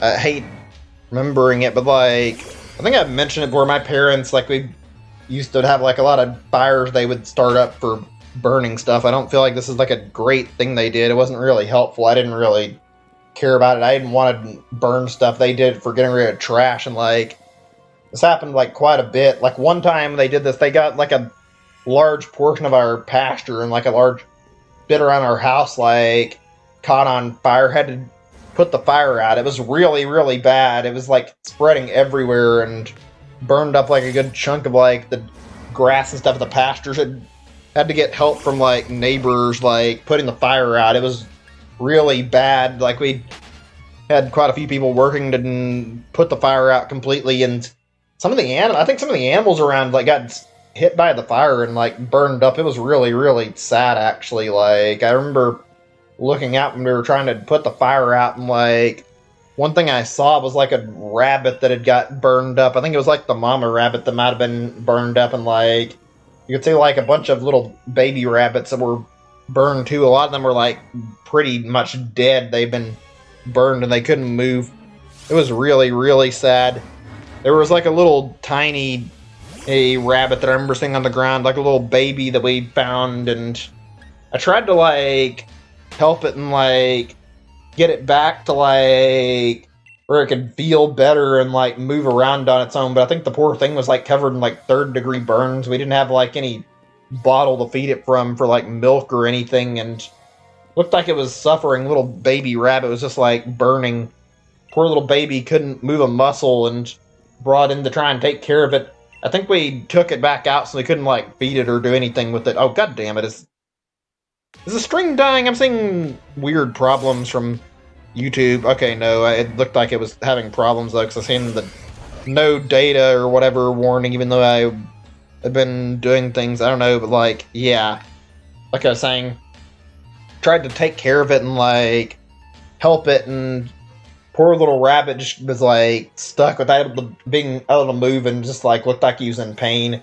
We took him back outside, hopefully, so his mom could find him, and this is where things are a little bit fucked. I hate it, and I can't really feel too upset, but, like, I'm sure you guys remember the dog I told you about, that wiener dog I had, the last one I've had. She was a sweet dog, but, like, we took this rabbit back out where we put it down hoping its mom would find it and take it back, and fucking my pet wiener dog, she came out there when we were busy and didn't have any way to, like, check on the rabbit, and she fucking ate the head off the baby rabbit. It made me, like, really sad, and I was, like, actually a little bit upset and a little bit scarred by that for a second. Like, I know my dog didn't mean any harm by it and she didn't know any better, but, like, we tried to save this rabbit's life, and my dog just fucking comes up and eats the head right off. But it was really, really sad.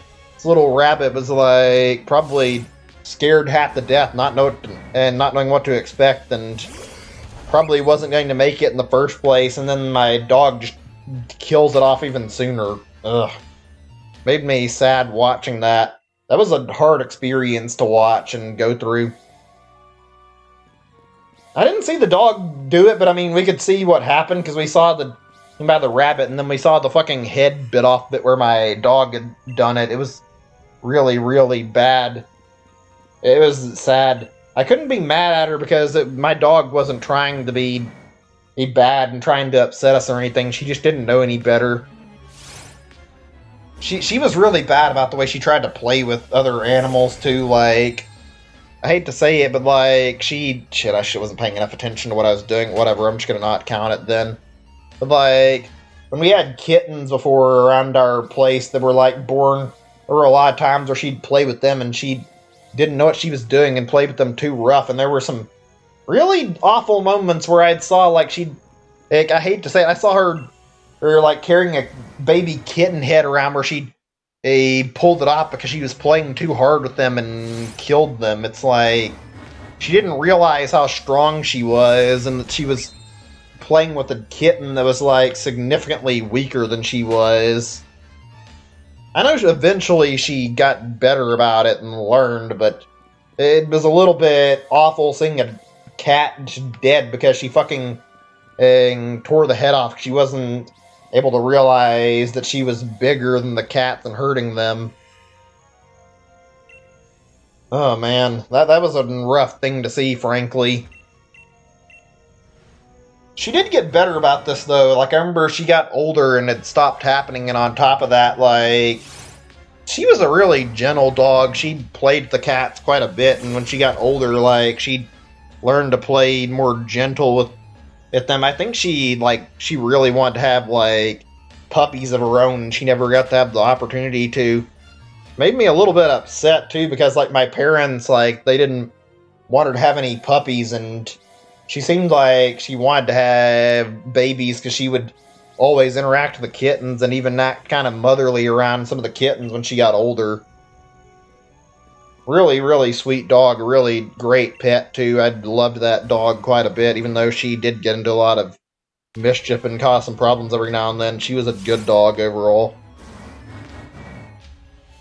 Gotta go. Alright, man, I understand. Thanks for hanging out and chatting for as long as you did. It's been a pretty good stream and been a pretty good time just, like, talking and chatting. Hopefully you can come back, 'cause I'll be online a while, and honestly, having company and being able to talk to people makes this a lot more bearable, rather than just sitting here and not really talking to anybody besides, like, keeping conversation going for the sake of the stream. Gotta keep talking regardless so I can keep the stream going. Might actually have to take a little break in a little bit just so I can fucking get a bit of water and, like, try to drink something. Ugh. Actually, I don't know. I might actually need to take a break to eat. 2. I don't know. Probably not. I mean, just thinking here. Nah, I think I'll be fine. We'll just keep trying to keep going. Hold on a second. I'm going to look at my list now. Later sees we can't hang out. I understand. Let's see. I'm going to mark off another topic or two. Actually, there's more I want to talk about the pets thing that I want to go over, so we can talk about that a little bit. There's only one more that I can remember. I remember at one point when I was younger, we got like a frog that I found on the ground. I ended up like bringing that in and took care of it for a while. I think we had to release it because it proved to be a little bit too challenging to like take care of. I had liked frogs a lot as a kid. I actually enjoyed a lot of seeing a lot of different animals. I don't know why. Something about frogs I just really enjoyed. They're a neat animal. Frogs and like turtles were two of my favorites. I think I wanted to have a turtle at some point, but I had realized now that wasn't really the best idea, especially with snapping turtles, and I don't know how friendly they are overall. Like, I remember raising this frog and trying to take care of it every day. I didn't know what I was doing, though. It was a really odd experience. I'm trying to think if there's any other, like, pet things I remember where we did, like, anything with, like, pets. I remember we had, like, instances of, like, pigs or goats, too, where we've had to bring them inside since I lived on a farm, and, like, some of them didn't have their mom make it, and they had to be raised inside of our house and, like, bottle fed. That was something that I remember doing every now and then. It was always kind of neat to have that experience like a goat and raise them through, like, bottle feeding.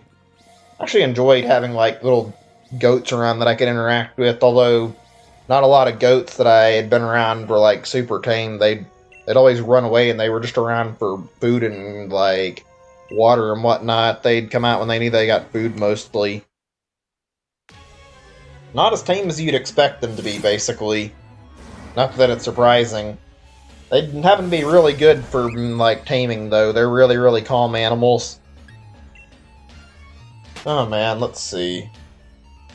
I think I might be through talking about pets overall. I don't remember any other, like, instances of pets that I can think of to talk about that are, like, decent stuff. But that I can remember and that I want to go over. Had some fun experiences with pets, though. Had some good pets over the years, too. Let's see what else I want to bring up now that I'm done with that subject. Let's see.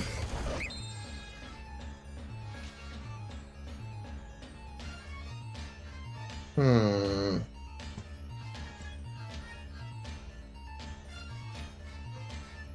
have a few things I want to bring up, actually.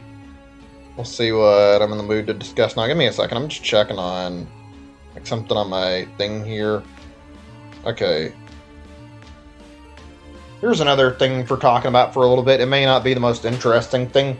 You guys like to read very much? Just curious. I do it every now and then. I enjoy reading. I enjoy talking about books. Also like talking about, like, favorite things I've checked out. I do a lot of reading online. Honestly, I haven't picked up a book in a long time as far as I can remember. I don't know why. I guess it's weird. Like, every time I try to pick up a book, I just don't find myself really able to keep reading for a long period of time. It's not different from reading online. I feel like reading a book might actually be healthier, though. Like, I think it might actually stimulate your brain more flipping a page. I don't know. I read a lot just, like, reading, like, different, like, articles, or sometimes I like to look up stories online. Find it pretty good. Reading books is fun, too. I haven't read anything in a while. I'm actually have to look on some good books that I could check out and see if there's anything good. I know a lot of movies are based on them. Any good books that are out right now, like, fun things anybody here, like, reads very frequently? Just curious to hear if there's any good, like, like, good books that I haven't read. I can't think of any, though. I don't read them enough anymore. Most of my time is spent just reading whatever. It's just, like, I guess I like to read stories online, and I like to read fan fiction, too, actually, at some points. I don't know, I'm a sucker for looking at a good, looking up a site and then just, like, sitting down and reading a story that somebody wrote and, like, sitting down and reading for a long time. Also, something I don't know if a lot of people enjoy doing, I like to sit down and read, like, fan fiction on sites. It's fun to sit down and find, like, really bad fan fiction and actually sit down and read it just to see how long and in depth it gets and see, like, all the weird stuff that goes on and see all the, like, details people put in it. See if they... There's a lot of things that's usually I find that's just, like, laughing. Usually they're not there at high quality. Some fan fiction's pretty good, not most of it, though. Like, you see, like, a lot of spelling errors. You see people put self-insert, just really dumb stuff in fan fiction. I enjoy reading it. I've thought of doing, like, a stream one day where I've, like, sat down and just read fan fiction. I think maybe we'll do that at some point. I don't know if you guys have interest in it. I think it'd be a fun time. I don't know. I'd like to hear more opinions on that, see what everybody thinks about it. I have a lot of different stream ideas, like, boiling around that I want to try, actually. I'm trying to think if there's anything else I want to talk about through reading, actually. I don't read very much, though. And, like, I'd read on my computer, I guess. That's about as much as I can say about that. I mean, I do enjoy reading, though. I've been, like, used to spend a lot of time sitting down reading, like, strategy guides or whatever, and that was a lot of fun for me as a kid, even though it wasn't really a big deal. Reading Nintendo Power was also really good. Comic books are, like, a really good, fun source of, like, reading, whether it's online comics or reading, like, something that's through, like, a physical comic. I don't really read physical comics very often, though. I don't see them very often, to be frank with you. Like, it's very, very rare. I feel like Nintendo Power was a really, really special thing for, like, a lot of kids when they're younger. It's just, like, it was really exciting seeing a new, like, Nintendo Power issue come through the mail, and then you could read it and, like, keep up with, like, all the news that was in it. They would have, like, game reviews. They'd have, like, stuff where they just, like, talk about, like, interviews for games. You'd get previews. You'd see, like, I think they had, like, comics and stuff, like, in those, too. Or not comics that I were, but, like, yeah, those little sketches or whatever. You could see, like, info about games. You could read even dev interviews, stuff like that. There was always fun things to keep up with in Nintendo Power. I enjoyed seeing, like, all the stuff that was done it. And also they had, like, Q&As and, like, little things for, like, fan art and, like, stuff like that. It was always really cool to see that. Plus, it's just always great to see, like, the latest games in them. I miss that a lot. I don't feel like any other game magazine I've seen, I don't even know if they're still popular now, like, has the same impact that Nintendo Power did. Nintendo Power was just something really special. It was really, really fun to read.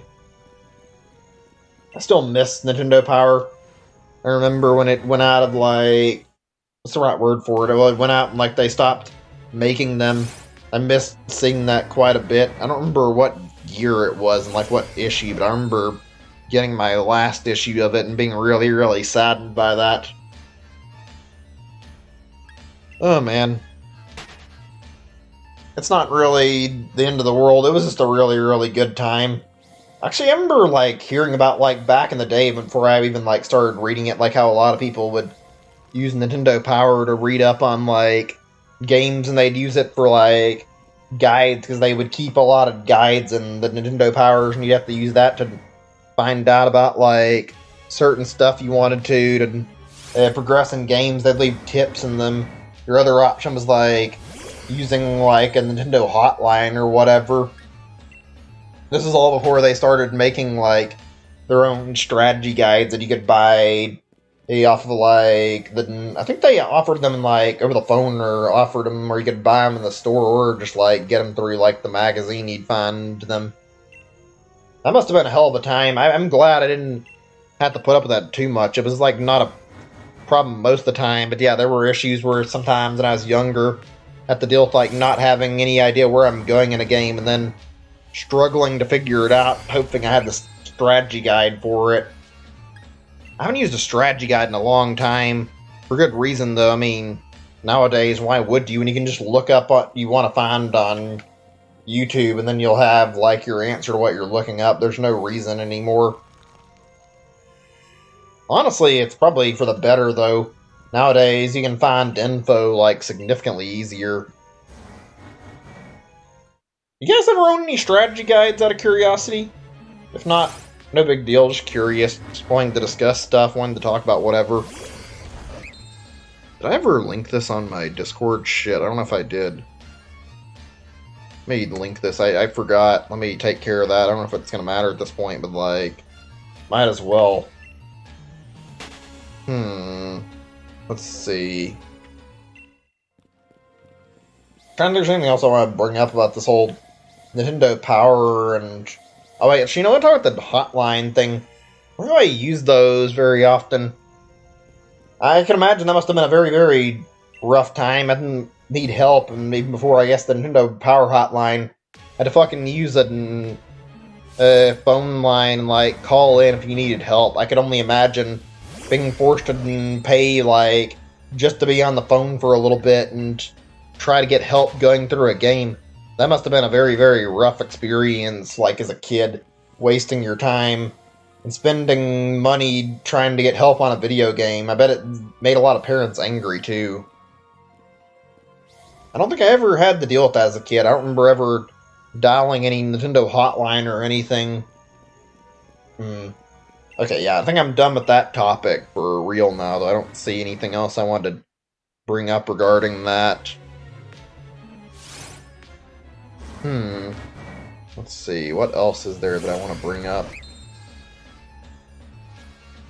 You guys keep up with technology any out of curiosity? Just, like, wondering how many people here, like, keep up with, like, all the newest stuff in tech. I personally don't really keep up with it very often. I like to keep up a little bit with, like, newest phones and maybe newest computers, and I hear about new, like, graphics cards and stuff like that when they're being developed. It's usually pretty popular stuff.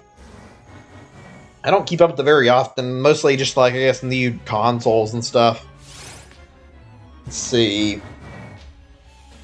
I do enjoy hearing about, like, technology, though. I don't know, this is a fun topic, in my opinion, on, like, to talk about. I enjoy seeing what's developed for technology. I feel like I don't see it very often, seeing, like, what's invented in, like, new phone tech, for example. Hold on a second, I need to check on my page for just a second or two. It won't take very long. Okay, I just want to check on one eensy little thing and I'm done. Okay, let's go back to what I was doing. But yeah, I enjoy reading on technology. It fascinates me how quickly it keeps developing and seeing how far things get. Seeing like VR get improved. For instance, I think I've used like one VR thing with like Oculus and I couldn't figure out how to do it because of the lens. I don't know if I'll ever pick up like another VR and try to get used to it. I'd like to maybe try to get a Valve Index at some point or something, but I don't know if I'll ever get into it. What's the most interesting technology you guys can say you've seen out of curiosity? I'm curious to hear about that. Like, you guys keep up with it very often? Let's see. I'm thinking on other stuff that's like news technology or like stuff I hear about very often.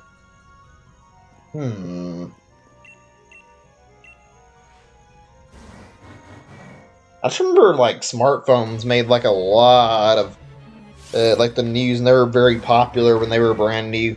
Nowadays, you hear about smartphones all the time. Not like they're bad, they're just... Nowadays, like, everybody talks about them. It's like, is it really a big deal when a new smartphone's out? I guess the new features are cool. Also, hearing about new cars is neat. Hearing about, like, changes that are made, like, different cars. Seeing what all's done with them.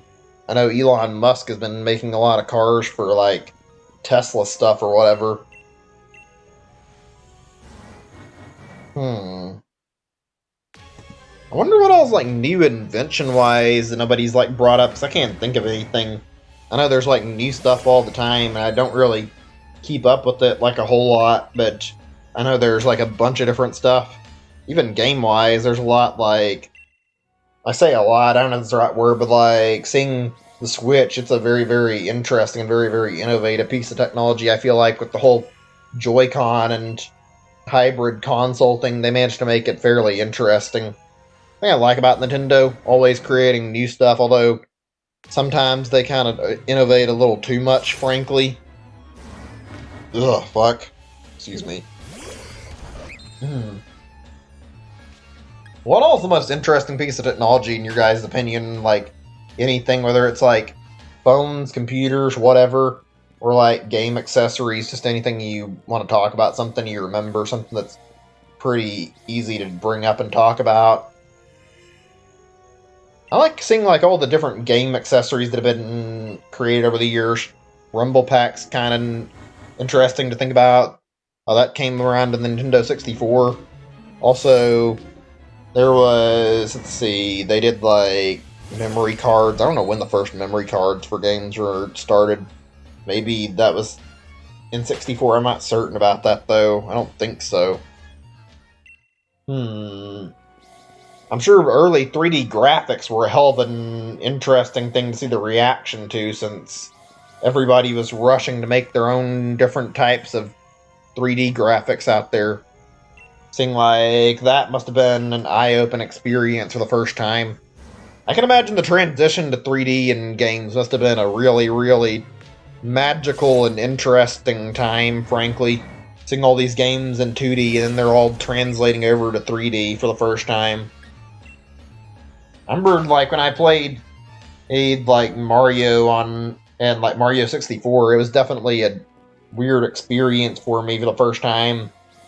I remember because I got in, I don't think I was like had the same experience everybody did, because I was kind of young and I got into games around like 4 or so, and I was like 1992 is my birthday, or my 1992 is my year of birth, yeah, so I was 4. I think I don't remember when the N64 got released. I don't know if I was like exposed to any type of like 3D games around that period, so can't remember how my reaction was perfectly. I remember enjoying and messing around to Mario 64 a lot though, because I had never experienced 3D. I don't think that was interesting and pretty fun. Remember that for like at least a few 3D games, like just goofing around because I didn't know what I was doing, and it's fun to see these games in 3D for the first time. I don't remember this happening with like a lot of stuff though, just like Mario, Zelda, and I don't remember there's any others that I remember that were big 3D games that I played, actually. Just those two that come to mind. Watching technology is certainly interesting, seeing TVs grow to like HD TVs and whatnot, and seeing like VHS translate into DVD to now to Blu-ray, even though DVDs are still really popular, although now it's like mostly digital stuff. Something I do find interesting, it'll be neat to see like technology keep evolving. I know we're already like making like robots that are trained for like certain purposes. I know military use robots for their... I think I've talked enough about that right now. I might actually talk about that more in another stream. I'm going to mark that off my topics for right now. Let's see what else I want to bring up.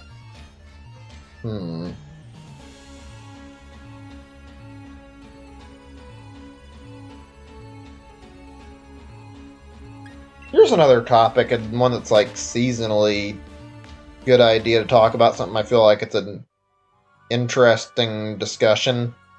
And how do you guys feel about Christmas carols and like people who like go out and like ring doorbells and like do Christmas carols? I don't like doing that too much. I'm not the type of person who minds things like Christmas traditions, and I feel like I'm a fairly festive person where I enjoyed celebrating the holidays. I don't really make it my goal to go out and like do anything extremely festive. I look at like the holiday lights and get to like I go out and check out like all the Christmas lights. I like that. I don't really care for Christmas caroling. Like I don't mind it, but if they come up to my door and bother me, I'd kind of get annoyed by that. I don't really care about having somebody come up and start or bothering me. I'm just trying to mind my own business and do whatever. There's some good Christmas songs out there, though. You guys have any favorites you like? You guys enjoyed hearing Christmas carols? Like, I don't care about that. I'd be curious to hear everyone's favorites in general. Frosty the Snowman's a good one. Talked about movies Fortnite. Some of these are like Christmas carols, like based on movies or vice versa. Rudolph the Red-Nosed Reindeer is another classic. Let's see, what else is there? I remember the name of it. I'm having trouble remembering what I'm thinking of.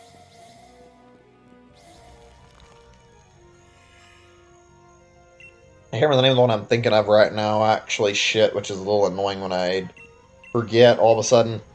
Grandma got run over by a reindeer. That's another really weird one. It's another interesting title that I remember like hearing quite a few times. I do enjoy hearing some of the odd, really bizarre sounding Christmas carols and like the stranger titles for like all these different Christmas carols. It's really fascinating, like hearing all these. I think I'm gonna go grab a drink after I get done talking about this subject. I want to give myself a little bit of hydration, give myself like a chance to get my energy up, even though I can talk about a lot more. Just that I feel like right now I'm a little bit low on energy because I've been talking so long and going on stream for so long. I feel like getting myself hydrated a little bit might be a good idea. I think that's another encounter that I missed there. Let me mark that up. I'm going to check my count in a little bit and see how we're doing. I don't think we're too close to getting very far. We haven't had a shiny yet, I'm pretty sure, but I'm going to check and just be safe. Let's see.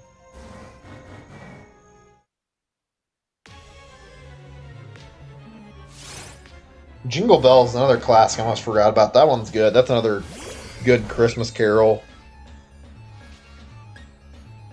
Santa Claus is coming to town. I'm just thinking on like ones I remember since I brought this topic up. There's a lot of really good ones. You guys remember any that you like or anything you like heard a lot that you don't hear any people mention? Christmas carols are a weird topic. I enjoyed talking about them a little bit. I don't really love them. They're great, but they're not favorite thing to hear. They're just a fun enough thing to talk about every now and then. I think I've probably talked about as many as I need to in that regard. I can't think of any other big ones, though. It's always fun to talk about Christmas stuff for a little bit and see what everybody thinks of it. Or something else. I want to talk about more stuff than just that, so give me a second. I'll figure out what I want to talk about after I get back. Probably think about, like, what I'm in the mood to discuss, actually. I'm going to go ahead and take a moment, and I'm going to pause this for the right now, and then I'm going to go ahead and leave this on mute, and I'll come back. I'm going to get myself a drink and just give myself, like, 10 minutes, and then we'll focus on talking some more after that. So I'll see you guys in just a little bit. Give me, like, 10 minutes. I'm going to be at BRB, probably snack a little bit. And I'll see you guys in a little bit. I'll keep playing while I'm muted, though, just so you guys can watch. I'm going to take a minute to put some stuff in my fridge, too. Be right back.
Oops.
Okay.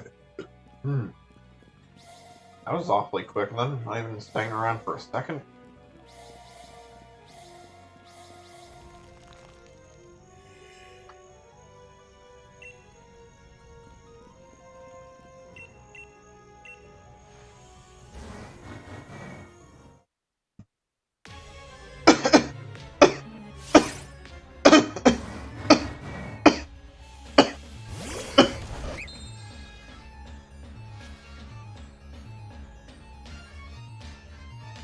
Ugh. Oh shit, did I leave my mic on? Are you fucking serious? Sorry about that if I had noises on my microphone. I thought I'd left my microphone on mute this entire time. I feel stupid there. I deeply apologize if anybody had to sit here and listen to me fucking eating anything while I was AFK. I swear I hit the mute mic button. Well, whatever, it doesn't matter. Anyway, we're back. Maybe I didn't. I'm kind of tempted to go check, but I don't think I want to, so whatever. Hopefully we won't have this problem in the future. I'm sorry, guys. I wasn't paying attention. If there was a lot of issue and you guys had to hear me smacking or eating or whatever, I apologize. That's not professional me. That's not how I normally handle things, so I'll try to avoid letting that happen in the future. I'm not actually sure if I did leave it unmuted or if I at some point unmuted without realizing it, as long as it didn't cause any issues for the stream. On the other hand, I've had a good quick AFK break, or I guess quick isn't really the right word. I spent quite a bit of time giving myself a little bit of time to recuperate so I could feel a little better, and see, my throat feels a lot better. Maybe not perfect, but I feel like I have gotten much better in terms of I can feel like I can actually think a little bit clearer now, and I have things I want to talk about again, so now we can get back to discussing whatever. Just give me a second, because I am trying to do something really quick. I'm a little bit chilly in my room, so I want to make a slight adjustment. I think I'm going to drink the rest of my drink really quick. I don't have more than like a sip left, and then we'll get into really talking. I think this is 8:04. If it's not, whatever, it's not really that big of a deal if I'm off by like 2 or 3. I mean, I might be off more than I realize, but I doubt it's by that much. I think my total is pretty close to accurate.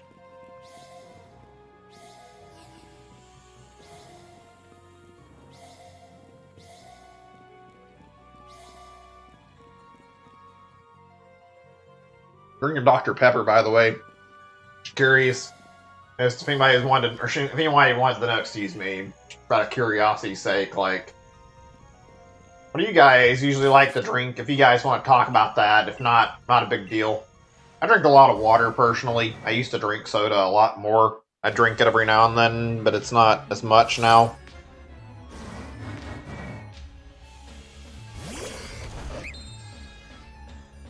Oh, for a second I thought I saw something, then I realized that I looked too quick, and then I realized it was literally nothing. God damn it. I got excited for a second, thinking that maybe I suddenly saw a shiny pop up on my screen. Oh well, not really a big deal. Would have been exciting to have it pop up now and then be able to finally say I'm done with Regidrago hunting. But that's okay. Well, shit, I keep doing this by mistake. Actually, you know, I can double check, and the answer is no. Seems the Pokédex has answered that for us. Like I said, I enjoy talking about whatever. I enjoy talking about, like, drinks. Hey, Wayne. Good to see you. Welcome to the stream. Glad you can make it. So, what's up? Guessing you watched the Game Awards yesterday. That was alright, not amazing. There was some interesting stuff that was worth talking about, some fun things. I talked about my stuff at Game Awards already, though. Let's see. Hold on a second, there's something bothering me. I did just drink something a little bit earlier. I think I feel like I have a little bit of it left on me. It's like that feeling when you drink milk and you get milk left on your face like a little milk mustache. Throat's acting up more than I realized right now, shit. Your sister got a Switch and the Animal Crossing Switch and the free copy of the game? That's cool. I've been thinking about getting like a themed one at some point, whether or not I could find one, but don't imagine I'll bump into one anytime soon, so probably not going to bother. I mean, I might do it now there's a V2 Switch, or if they do a Switch Pro, I'd rather wait until then, but I actually would like to consider getting a new Switch, possibly. I don't know, I'd like the idea of having one that's like special edition. They look really neat. She wants Pokemon for Christmas. And play Pokemon since Gen 3? I wonder if she's going, like, is she trying to get this game, or Let's Go, like... I would honestly say I do not think that Sword and Shield is a very good game. I genuinely don't think this game is, like, a very high-quality Pokemon game, in my opinion. Like, it's not terrible, but it's not that great. I'd rather just try to get another game. Like, I'd rather get Let's Go, or I'd rather get something else other than this game. This game is very lacking compared to prior Pokemon games. Like, the features aren't the best, and on top of that, like, the cut Pokédex really shows, like, how much is missing from the game. Like, at this game with the whole Pokédex, I think I could overlook a lot of the problems, but I don't think this is a very great game, in all honesty. It's an okay game, but it could be a lot better. I mean, the DLC kind of improved the game a little bit, but that's, like, all I can really give it. I guess. I mean, I still don't really like the idea of, like, contributing extra sales for Game Freak for this game, so I don't think I'm going to probably end up bothering to buy, like, the next Pokemon games they make, aside from maybe if they do another Let's Go game with, like, Gen 2 stuff. That might be something I'd buy. So, I think 10-15 minutes and there's an Animal Crossing. You're surprised? Not. And that's just surprising, depending on, I don't know how much your sister plays games, but yeah, like, Animal Crossing is a fairly interesting and fairly social game, so I could see why somebody put a lot of hours into it. Frankly, if you're just going to pick up a game and not really play it very much, I'd say, yeah, just go ahead and get Let's Go. Let's Go's a lot of fun and something I like a lot, but I mean, I wouldn't be surprised if she wants Sword and Shield and wants to play this, and this one, in my opinion, is not a very great game, but at this point, not really anything I can say, and not like it matters, because this game's already sold like a ton of copies. I doubt that it's going to matter if anybody buys it now, because it's already fucking got, like, record-breaking sales, despite it not being a great game. Probably buy it used. Yeah, that's probably what I would do in that scenario, too, if I hadn't already got it when it came out, I guess, since I was bothered by somebody to buy it when I wasn't going to pick it up. Rather not give Game Freak more sales than they deserve for a lazy game that's not that good. Ugh, excuse me, my throat. Ugh. Give me a second or two. I'm just moving because my back's not feeling the best at the moment before I continue talking. So, did you watch the Game Awards yesterday out of curiosity? I watched. I enjoyed it. I found there to be some pretty interesting and pretty entertaining announcements. The awards themselves were kind of not all of them were great, and a lot of that was like them giving awards to The Last of Us 2 that it didn't really deserve, and just made me feel a little bit more annoyed watching how, like, all these awards were being given to the game, and then at the end it gets Game of the Year on top of it all. It's like, nobody likes it. Why is it getting Game of the Year again? And she saw, let's go, didn't even, she doesn't even know the difference between them, I guess, then. That's interesting. Yeah, I'd say just get Pokemon Let's Go at that point. Let's Go is pretty good. Let's see. Didn't watch one of the... Set up the Switch. Oh, that's, and sucks you couldn't see it. Did you see the new Smash reveal already? I mean, I could spoil who it is, but if you already saw, oh yeah, you saw who it is, and it's like, Like, yeah, Sephiroth being in Smash is like something that was really, really unexpected for me.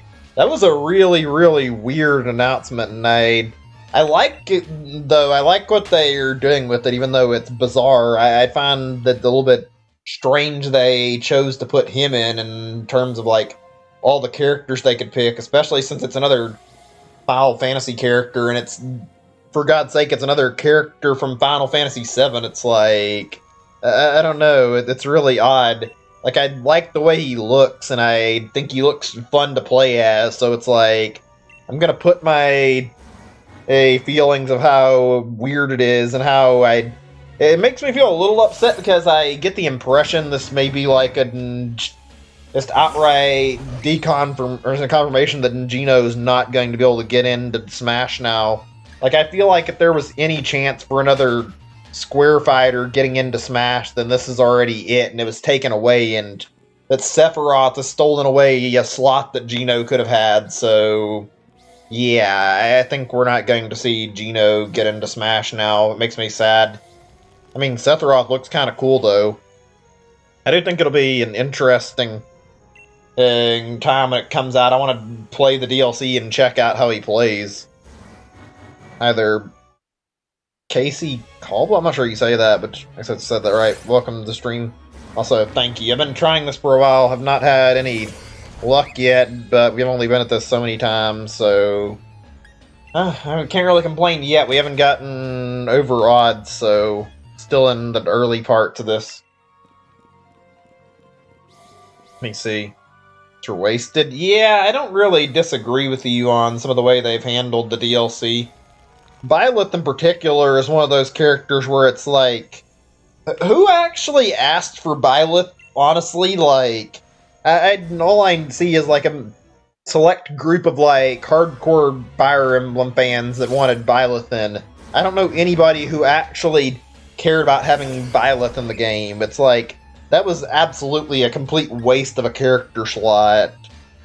I don't know how I feel about Minecraft Steve. I certainly don't feel very strongly about him being in the game. I don't think he's necessarily a waste of a character slot, but I would rather have had some other character. And as far as the like DLC fighters that have been in so far, like the only other one that I feel like is maybe a waste of a slot that probably shouldn't have been in would be like maybe the Piranha Plant. I'm not saying for sure. Sakurai has gone on record saying that there's not actually slot, but it's like, I'm gonna have to put a little bit of doubt into the legitimacy of that claim. It's like, feels like you're only gonna have so much time to put new fighters in, so yeah, I'm gonna doubt you when you say that you're not putting in extra time for characters like Piranha Plant that could be put on other DLC characters. It's like, I would have rather a more meaningful character take up that slot than the Piranha Plant did. Especially since Waluigi was actually requested and wanted, like, people wanted Waluigi really badly. And instead of giving us Waluigi, he was rather quick to shut everybody out by putting the Piranha Plant in the game. I honestly feel like that was just Sakurai giving everybody who wanted Waluigi the middle finger right there. Oh, excuse me, my throat's acting up a little bit. Steve is weird. He feels stiff and bad to play Smash at all. Yeah, I don't blame you about that. Steve is a really bizarre character choice for Smash. I feel like it's Nintendo, like, even Sakurai's words made it pretty clear that there's like somebody at Nintendo probably approached him about putting Steve in the game and demanded that he got put in the game, whether or not he actually wanted him in the game. Seems like he didn't get much option whether or not he could actually put him in. Yeah, I don't know anybody who actually wanted Piranha Plant. He's fun, but he doesn't really belong in the game, honestly. He feels like a wasted slot where Sakurai did that out of spite more than anything. I don't know. We've still got 3 more character slots, but I mean, I honestly don't know what to expect, and I hope that we get some good character picks. Yeah, I've got to agree with that a little bit.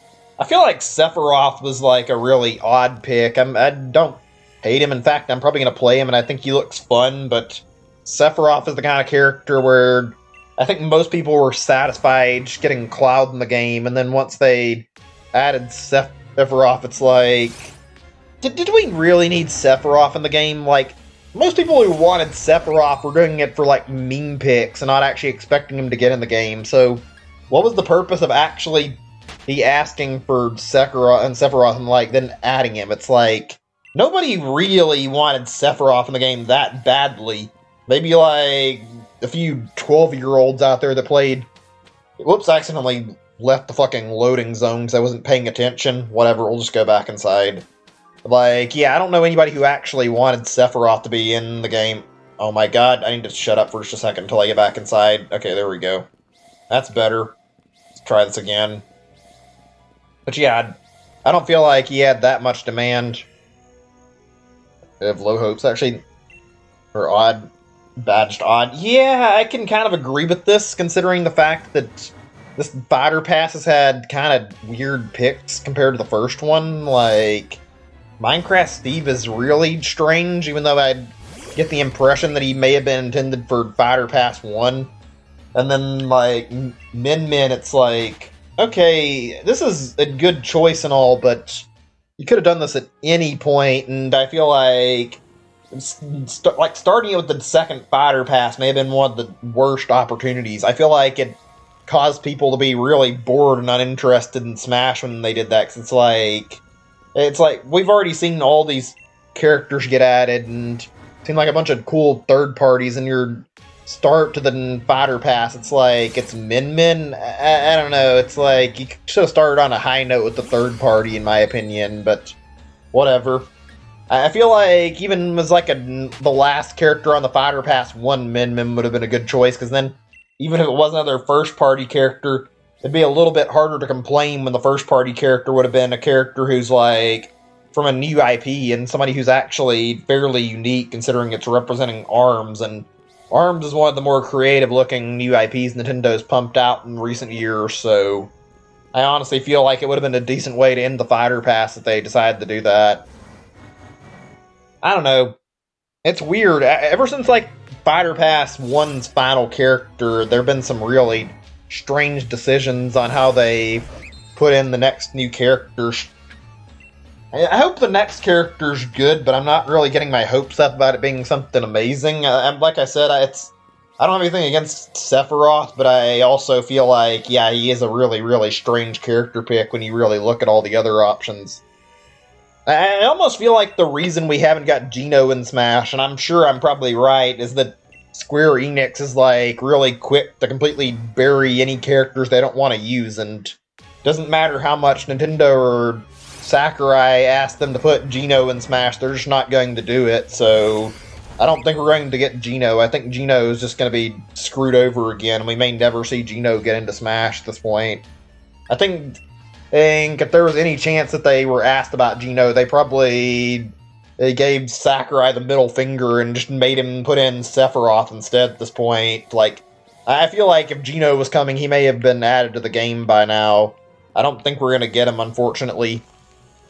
It hurts because I actually like Geno and I'd love to see him in Smash, but I can't see him coming now.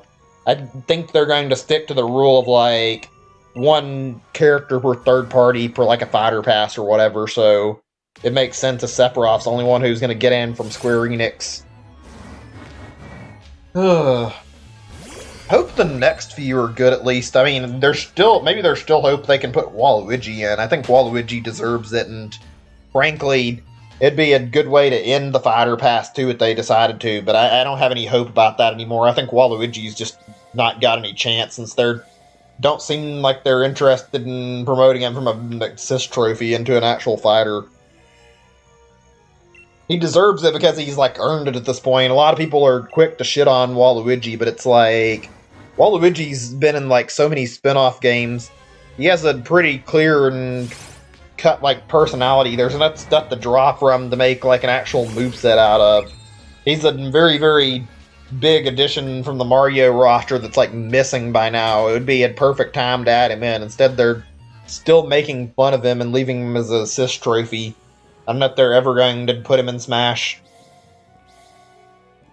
Yeah, I think Geno's just not got a chance anymore. It's sad, but it's just the way it is at this point. Same with Waluigi. Trying to think on who else I want in that's like a big pick. One of the only characters I can think of that I would really like to get in the game that I still have a little bit of hope for probably is like maybe get it. Yeah, was it Phoenix Wright's one I want to see get in the game. That's another character I'd like. As far as character picks for Smash, I actually don't have a lot that I can think of that I'm interested in seeing anymore. I think a lot of the characters I wanted are already added to the game. I can't think of any others right now. Yeah, Phoenix Wright's one I want to see, because Phoenix Wright's very, very good series, and also a very good character, and I feel like he'd fit in with Smash. Plus, it's not exactly too hard to see him working, since they've already put him in a fighting game, and I feel like they could adapt him. He'd fit along with Nintendo's, like, characters in the game really well. His style of game would work out really well. I think there's a good possibility that, like, Phoenix Wright could make it in. I just think the biggest problem with Phoenix Wright is he's probably not as popular as, like, some of the other big-name picks they could put in the game, and it makes me think that he doesn't have a very high chance of getting added. I feel like that's something that's very unlikely. I guess it depends, though. But, like, even if you look at the direct competition for, like, Capcom characters that could get in, he's not even, like, necessarily the biggest one in terms of requests. I think the Monster Hunters, like, got more requests than Phoenix Wright does, so I don't know. I guess we could see him get in. It'd be nice if he did, but I'm kind of thinking if we see another character that, yeah, they're going to add the Monster Hunter if they do Capcom again. I haven't played Monster Hunter very much, so I can't say I care too much about seeing a Monster Hunter character again, and I do like the little bits of a played the series, but I never really got into it, and I couldn't really connect, and I tried to play the demos. I think I got close with, like, Monster Hunter Generations Ultimate on the Switch. I played that, and once I couldn't beat all the bosses, though, I kind of got frustrated and decided not to buy it, so I ended up not getting it. I mean, I think I'm going to be a little more lenient when I try out the Rise demo. I want to check it out, and I like the way it looks, so I might play that and see if it's any good. It looks good. I think they made, like, a lot of changes they've kept from, like, Monster Hunter World, so I'll probably look into picking up Monster Hunter Rise, I think. I've never actually really got into Monster Hunter too much, so I'd like to sit down and play one for the first time. They seem like really good games, actually. Oh, man. Crash Bandicoot. That's another character that would be pretty good. I'd enjoy seeing Crash Bandicoot get added, even though I don't know if I'd love, like, playing as Crash or not. It's not my favorite series. It's a good series, and it makes sense for Smash at this point. It's a fairly decent pick. I think I like Spyro more than I do Crash.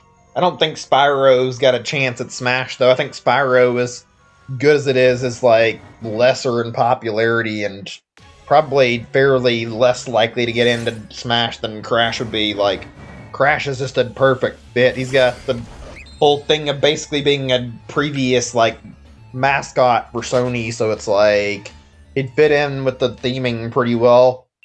It'd be a really good way to, like, basically have, like, a slight bit of representation from every console in the game. It's really, really weird to think that, like, out of the characters that are added to, like, Smash as Microsoft reps, like, neither one of them really feel like characters that you would associate with Microsoft at all.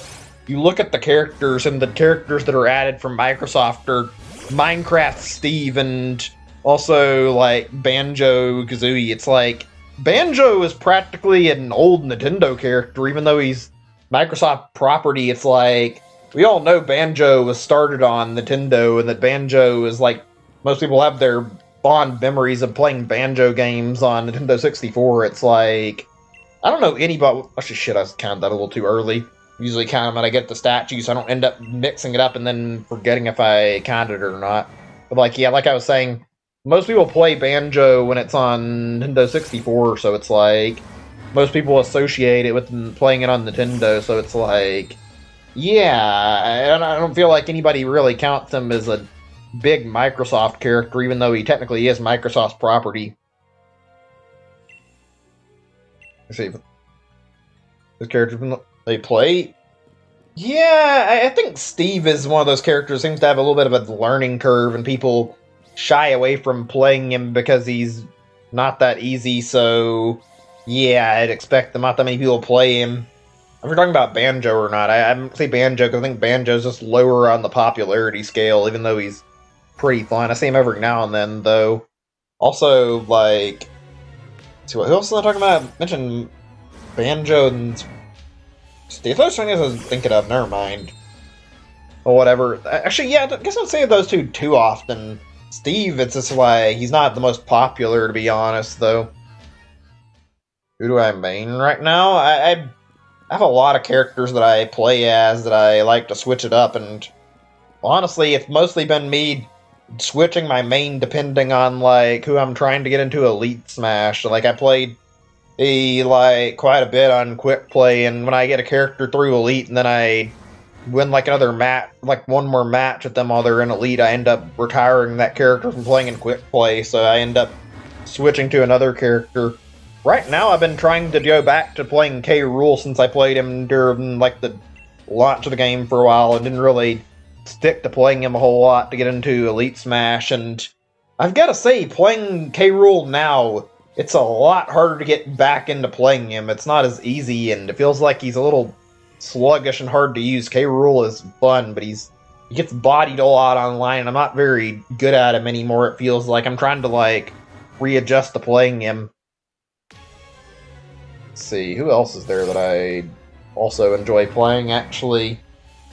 I'm not sure, actually. I'd have to think on that for a little bit. I mean, I ended up getting several characters, like, in automatically when they adjusted, like, how Elite Smash is calculated, and I haven't played them because I figured I'd rather not go in and lose the Elite Smash status, and I don't really care to play them at the time, so it's like I just didn't bother. Like, I had Olimar and somebody else. I think I had Olimar, something like Me Gunner or something, and like another few characters like ended in Elite just by them adjusting the score a little bit. I'd have to look to see like all the characters it was that I had moved up that I made it in the game, or made it into Elite Smash like that. Main Pichu. I'm okay with Pichu, but I'm not really, actually, to rephrase that a little bit, I'm okay with playing against Pichu, but I don't really love fighting Pichu in the game. Well, it's not really that big of a deal. Sometimes it's fine, but like a lot of Pichu mains can be really difficult to hit. Feels like the hitbox is really tiny. Also, really dangerous moves. I feel like Pichu has like a lot more power than Pikachu does when it attacks you. Also, before they patched the game and like changed like some stuff for like balance patches, like early on, Pichu was fucking hell to fight. It was so hard to deal with because like the hitbox was like so tiny and really difficult to attack it, and then they changed it to correct the hitbox since it was like aligned improperly. And then I remember people coming online bitching about how like, oh, they nerfed Pichu. It's like, no, they didn't nerf Pichu. They fixed his hitbox so he was like impossible to hit. So I don't know why you can complain about a legitimate bug being a problem fighting against a character. Your character wasn't nerfed just because they made it easier to hit it a little bit. It's like Pichu's still threatening, even though it's not as threatening as it was like before they patched the game. Ugh. I gotta say, I feel a little bad for how K. Rool got nerfed too. Like K. Rool he's alright, I guess now, but like K. Rool like pre-nerf wasn't even that overpowered as a character, if he was even overpowered at all. He literally got nerfed because people in Elite Smash wouldn't adapt to the game, and they started bitching about how strong his attacks were and how easy it was for him to kill them, and ended up getting nerfed like in like the second balance patch or something. It's like, I don't know. No, most people I know, especially pros, like even comment on like K. Rool wasn't broken. He wasn't overpowered. He didn't need to be nerfed. It was like they listened to the people who were complaining like way too much and took action like really quickly. It's like K. Rool should have just kept his original strength. He's not really even like the balance patches haven't really helped him a whole lot either. He's kind of weak now, honestly. It's not terrible, but he's not very strong either. Feels really hard to play K. Rool anymore. Oh, let's see. Look, got my throat. Out of all the characters I really like playing, I don't play them anymore, or very often anymore. I play them every now and then, especially in tourneys, I guess. Like, Hero's a character I like to play quite a bit. Ever since I got him in Elite Smash, I stopped playing him quite a bit, but, like, Hero's fun. He's a little bit on the broken side in a few areas, but Hero's got a very, very good moveset, in my opinion. I like messing around with him. His attacks are really, really fun to use. It's not very fun fighting him, though. I've got to admit, when I fight Hero, there is nothing more bullshit than fucking fighting a hero and then dying from some random crit that he pulls on you. Or just seeing some other bullshit pop up out of the menu and then kill you for no fucking good reason. There's some really, really dumb BS that comes up in that moveset. But there's also some pretty good stuff, like I enjoy how strong his attacks are. The neutral B is really powerful, and I like that about it. Also, his side B is fucking great. I love that. That side B, use that the right opportunity. You can get some good kills just timing it really carefully. Gotta go. Alright, well, thanks for dropping by to hang out and chat. That was pretty fun. I enjoy talking about that. That was fun. We'll play some more Smash sometime soon. I wish I could get the DLC this month. I don't think I'm going to be able to. I think I'm going to be too broke to pick up the new DLC because I have to get a new cell phone. Later, thanks for watching anyway. Hopefully we'll get a shiny tonight. I don't expect we're going to get anything at this rate, though. I have a feeling this hunt is going to be very slow. I just hope it's not too slow. This is probably the first time since, like, I'm not even sure. Maybe when I was, like, 10 or 12, or, like, in Gen 3, I think I did a legendary hunt like this or something. I went after Rayquaza for a little bit, but I didn't stick around to keep doing it over on repeat. I gave up a little too early because I was a kid and didn't really happen to be very, strong-willed when it came to this stuff. BRB, you're eating pizza? Sounds good, but I just had pizza recently. Hope you enjoy it. I'll still be here chatting about whatever. Actually, shit, I don't know why I'm feeling a weird stickiness on my fingers. I had candy earlier when I was, taking a BRB break, but I didn't feel anything when I was eating it. I wonder if maybe something I ate got a little bit on my, residue or something on my fingers. I had several things and I can feel something on my fingers. I think I might have got candied on my finger at some point, and it's gotten more sticky. Now I'm gonna go AFK really quick and just wash my hand off and come back. Give me just a second.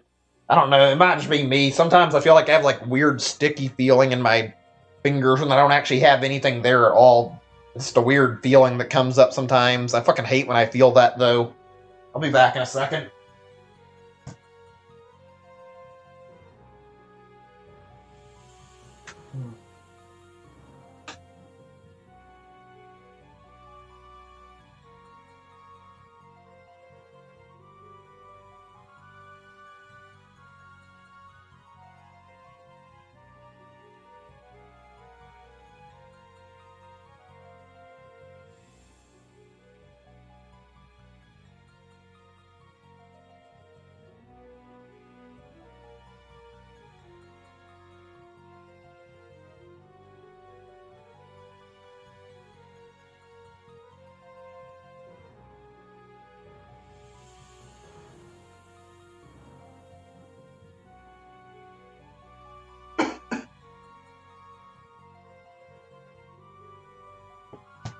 Okay, I'm back. Sorry about that. I think I'm good now. Let me see, where'd I put my controller at? Speaking of pizza, though, I think I mentioned that I had recently wanted to talk food talk a little bit before I got sidetracked, actually, just because I enjoy talking food talk every now and then. Pretty fun. You guys like to cook any?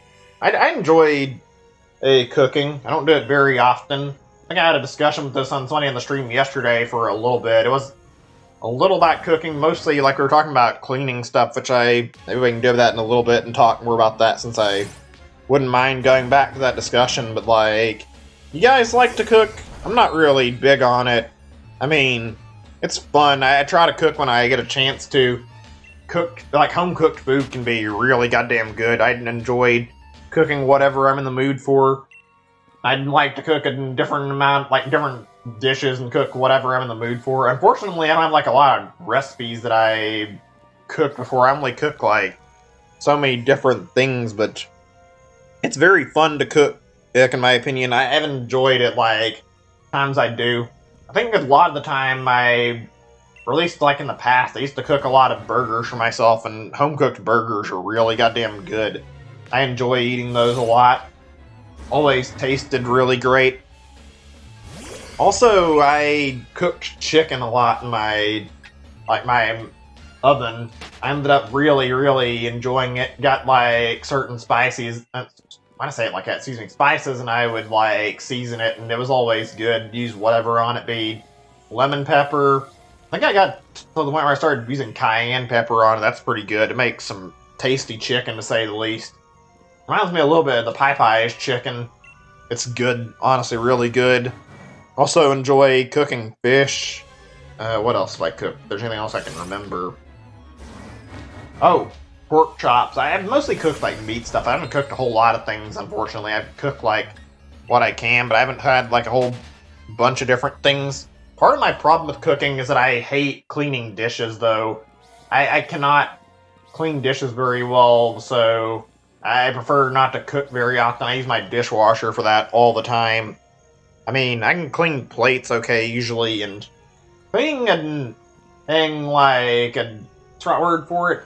Like a baking tray, whatever, cleaning like a pan, that's something that's like usually a little bit harder and kind of annoying, and usually the kind of thing where I feel like I struggle, so I've had like less inclination to cook. Also, they take up like quite a bit of my dishwasher when it comes to putting them into my dishwasher, so I don't typically go and do that very often. I'm usually the type who would rather just not cook and not have to worry about it too much.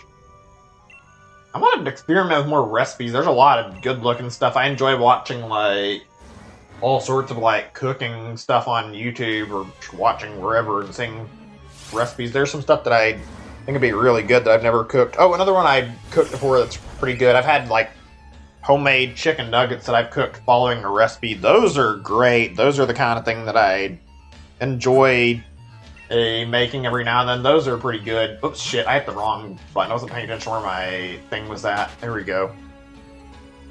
I've got to say, it's good. It takes a little bit of getting used to, but like, I think the recipe for the nuggets I followed was just like, get some chicken, you get it like cut up and cubed in the right shape or whatever, and then you put flour on it, and you get like, I think you have to do like a little bit of grease on it too, just to get it to where it's like sticky.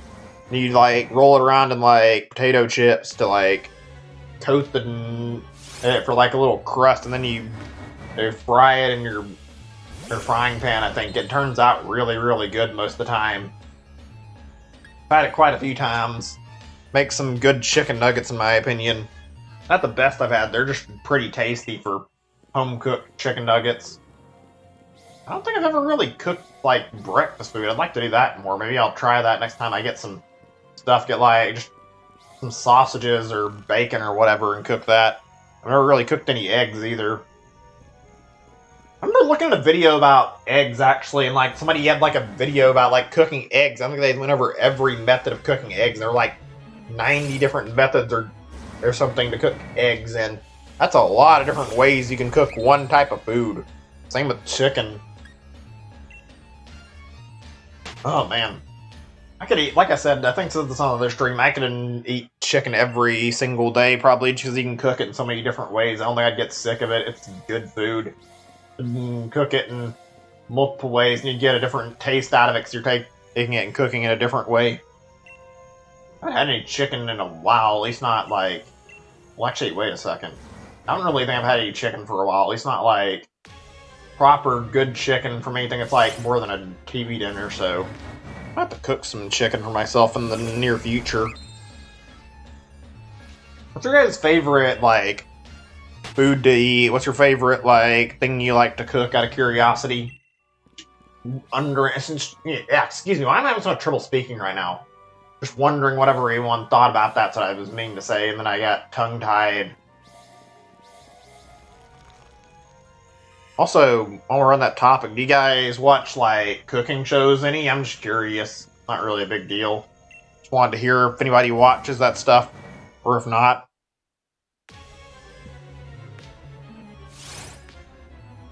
Hmm. I'll have to look up some good recipes. If anybody's got anything they suggested, like some good food they like to cook, or dishes to check out, I'm gonna have to look into that.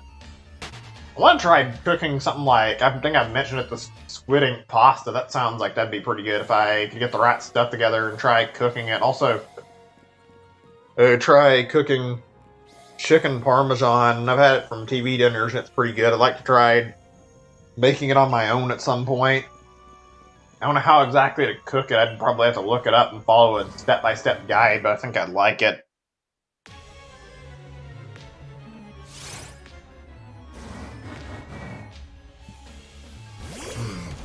Wait a second. I don't know if I add this or not. I'm going to leave this one off then. Shit. I'm bad about checking and making sure that I'm following the right number on this. Oh well, whatever.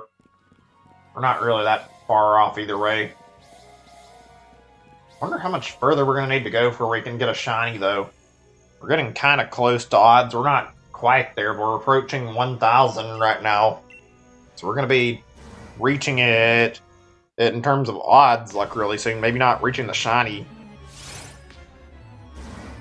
Oh, gosh. We have to do, like, every hunt with, like, 2,000 or 3,000 or more, or I'm going to lose my mind sitting here resetting like this on repeat. I don't know if I can handle going through several thousand and Reggies for every one of the 6 just to get my hands on all the shinies. I'm hopeful we'll get the Regidrago in like a few days at worst. Like maybe by tomorrow, hopefully. After tomorrow, I'm going to take another short break on streaming. I haven't been streaming a lot, and I apologize. It's been like a little bit frequent on the breaks. Last time I took my break, I felt like I actually needed it, and I needed to like sit down and give myself a little bit of space and time to like sit and think, and also just time to like make sure I had plenty of stuff I wanted to talk about. I felt like I had exhausted myself completely mentally, so had to take a good long look away from like what I was doing and give myself time to evaluate what I wanted to do for new topics, what I wanted to, and like things I could think of that would be worth talking about, just like stuff that would make the stream a little more fun rather than me sitting here wearing myself down and then running out of stuff to talk about. By the way, if you guys have like any suggestions that'll help the stream, like whether it be like things to keep things interesting or whatever, any small things, or if you have any ideas that I can use to like help me think of new stuff to talk about, you're more than welcome to suggest them, because all I'm doing right now to make it a little easier on me is I have a thing I talk about on stream that I do where I leave a little list open and I have a list that I can look at and pull up and check for topics that I want to talk about, and if I find something I want to talk about it, and then I cross it out the list. That's how I keep myself from running out of stuff right now, because I'm not good at doing it otherwise. It's awkward, but it's like, it's kind of a necessary way to handle this right now. Well, let's see.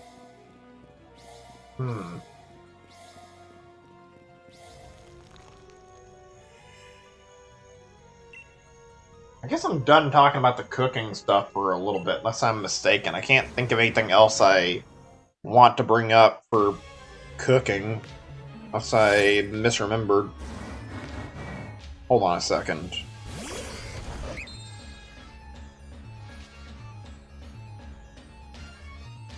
I forgot to mark something off right now. Actually, we're going to do that right now.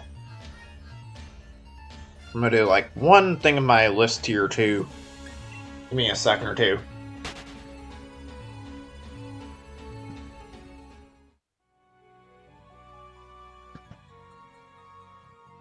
Okay, there we go. I think we're good. Wait, shit, I need another minute or two. Sorry, it just takes a minute to fix this up a little bit.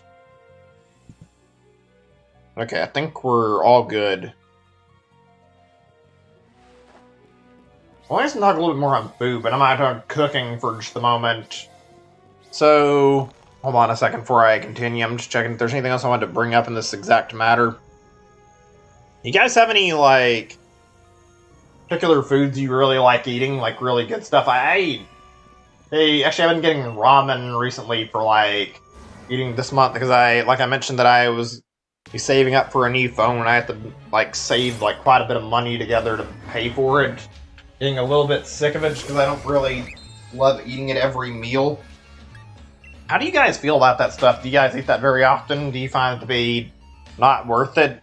It's a cheap food that's easy to afford, so it's like, I got it because of that reason, and I needed something to keep me going. Also, I've been thinking about this, like, if I'm going to get, like, any good brands, I've been eating quite a bit of it just because like I said, I don't have anything else I can really do about this. Is trying to get, like, cheap stuff that I can afford to get so I can keep my money together for right now. I think I got, like, so it's like Nissan or whatever, Maruchan, that kind of ramen. Those are the good kind. I've got, like, a bunch of different flavors, like shrimp. I had one yesterday, it was like beef teriyaki, I think. Let's see, what else was there? I have beef and chicken, I have, like, some spicy one. There's quite a few. What I've tried is pretty good. Just, like, I don't want to eat too much of the same thing over and over. I don't know about you guys, when it comes to eating food, I hate eating the same thing over and over again. I'm fine with eating some stuff, like, every now and then, but I don't love, like, going and eating the same food on repeat over and over and over again. It just bothers me to eat the same thing over and over, usually. I don't know. I think that's a natural thing for anybody to get a little sick of eating the same food constantly, though. I feel like it's just a matter of, like, yeah, I've had this plenty. Please let me eat something else. Remember when I was younger, I liked pizza, and I still do eat, like, pizza, obviously, but, like, when I eat pizza too much, it's like, yeah, I don't really want to keep eating it. It's a little sick of it when you eat it too much. Too much of a good thing, I guess. Don't want to have the same thing over and over and over again. That's one thing I don't understand why people complain about, is like, what's the big deal about getting upset? It's not, why do you get upset over somebody trying to eat different food, frankly? It's like, I'd rather eat different foods every day so I can keep myself from getting tired of eating the same stuff and having variety in my meal and, like, my diet. It's like, I don't really see the point of eating the same food every day. I feel like I'd get miserable too quickly if I just ate the same thing constantly over and over again. It's a really easy way to make yourself want to stop eating the same food, period. I don't know if you guys agree with me on that one.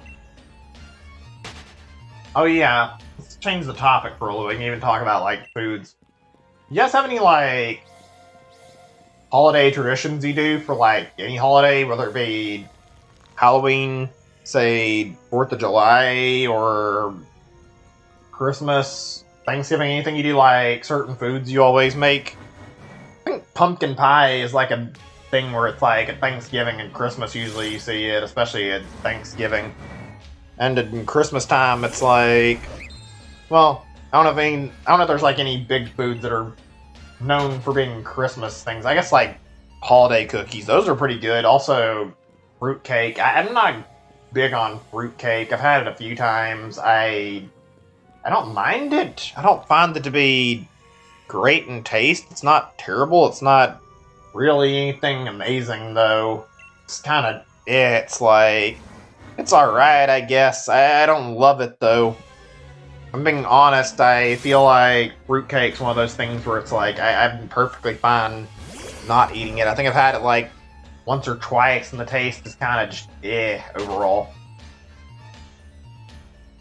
I know there's, like, a lot of traditions, at least, like, stores where they sell you, like, things where it's like, you get, like, chocolate themed around the holidays, and there's, like, specific things you can get, like, candy that's based on holiday. Some of them have, like, different flavors that come out on each holiday. I'm trying to think on stuff we do every Christmas or whatever. I know when it comes to like stockings, usually it's like we did stock our and stuff our stockings. Our parents would do that with like candy when we were younger. I don't know, that's a very common thing with like kids. I just know that my parents did that when I was younger. I think my brother got that for his stocking. Let's see. And we did get to open a present early. That was like... only thing I can really think of that happened is like a tradition on Christmas. I mean, like other kids, we'd go out and make sure that we would go and spend our Christmas money like a day or two later. I never did anything like decorating a tree, and we always like watch Christmas movies, because that's like tradition for a lot of families, I think. Holiday traditions are pretty fun to talk about. Some of them are unique. It's always neat to hear like everybody's experience, see if you guys do anything really different, anything unique, see how people like have varying experiences they do for the holidays. I like going out to see Christmas lights, like I said earlier. That's a fun thing to see, the different lights that are out. See what kind of decorations people put up for Christmas. Okay, I think I'm gonna go to the bathroom in just a little bit. Not yet. We'll say like next 10-ish encounters. I think when I hit 880, we're gonna take a break, and I'm gonna go to the bathroom because I feel like I need to, so after that we'll go take a short AFK break. Also, looking at my time, I said I would do up to 5 hours. I feel like I don't want to push myself into obligation. I said 4 to 5 hours, so I'm looking at what we're doing right now. I think I'm going to take my stream time and estimate when we get to maybe 1,000, possibly just say 950 or something, and when we get there, we'll stop the stream. I could stop around 900, but I don't know if I'll be ready to settle down and stop. I'm done there, so yeah. Let's try to go for 950 in terms of Regis, and then we're going to call it for playing right now. So I'm going to put that holiday tradition thing on my list as we're talking about later, since I didn't hear anybody bother to bring that up. Let's see.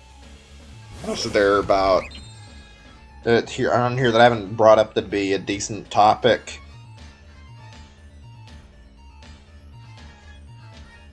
Let's just do that, I guess, really quickly.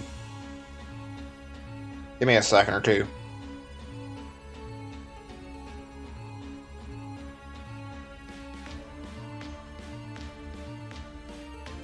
I got another thing we can talk about in just a second, actually. Something that'll be pretty good.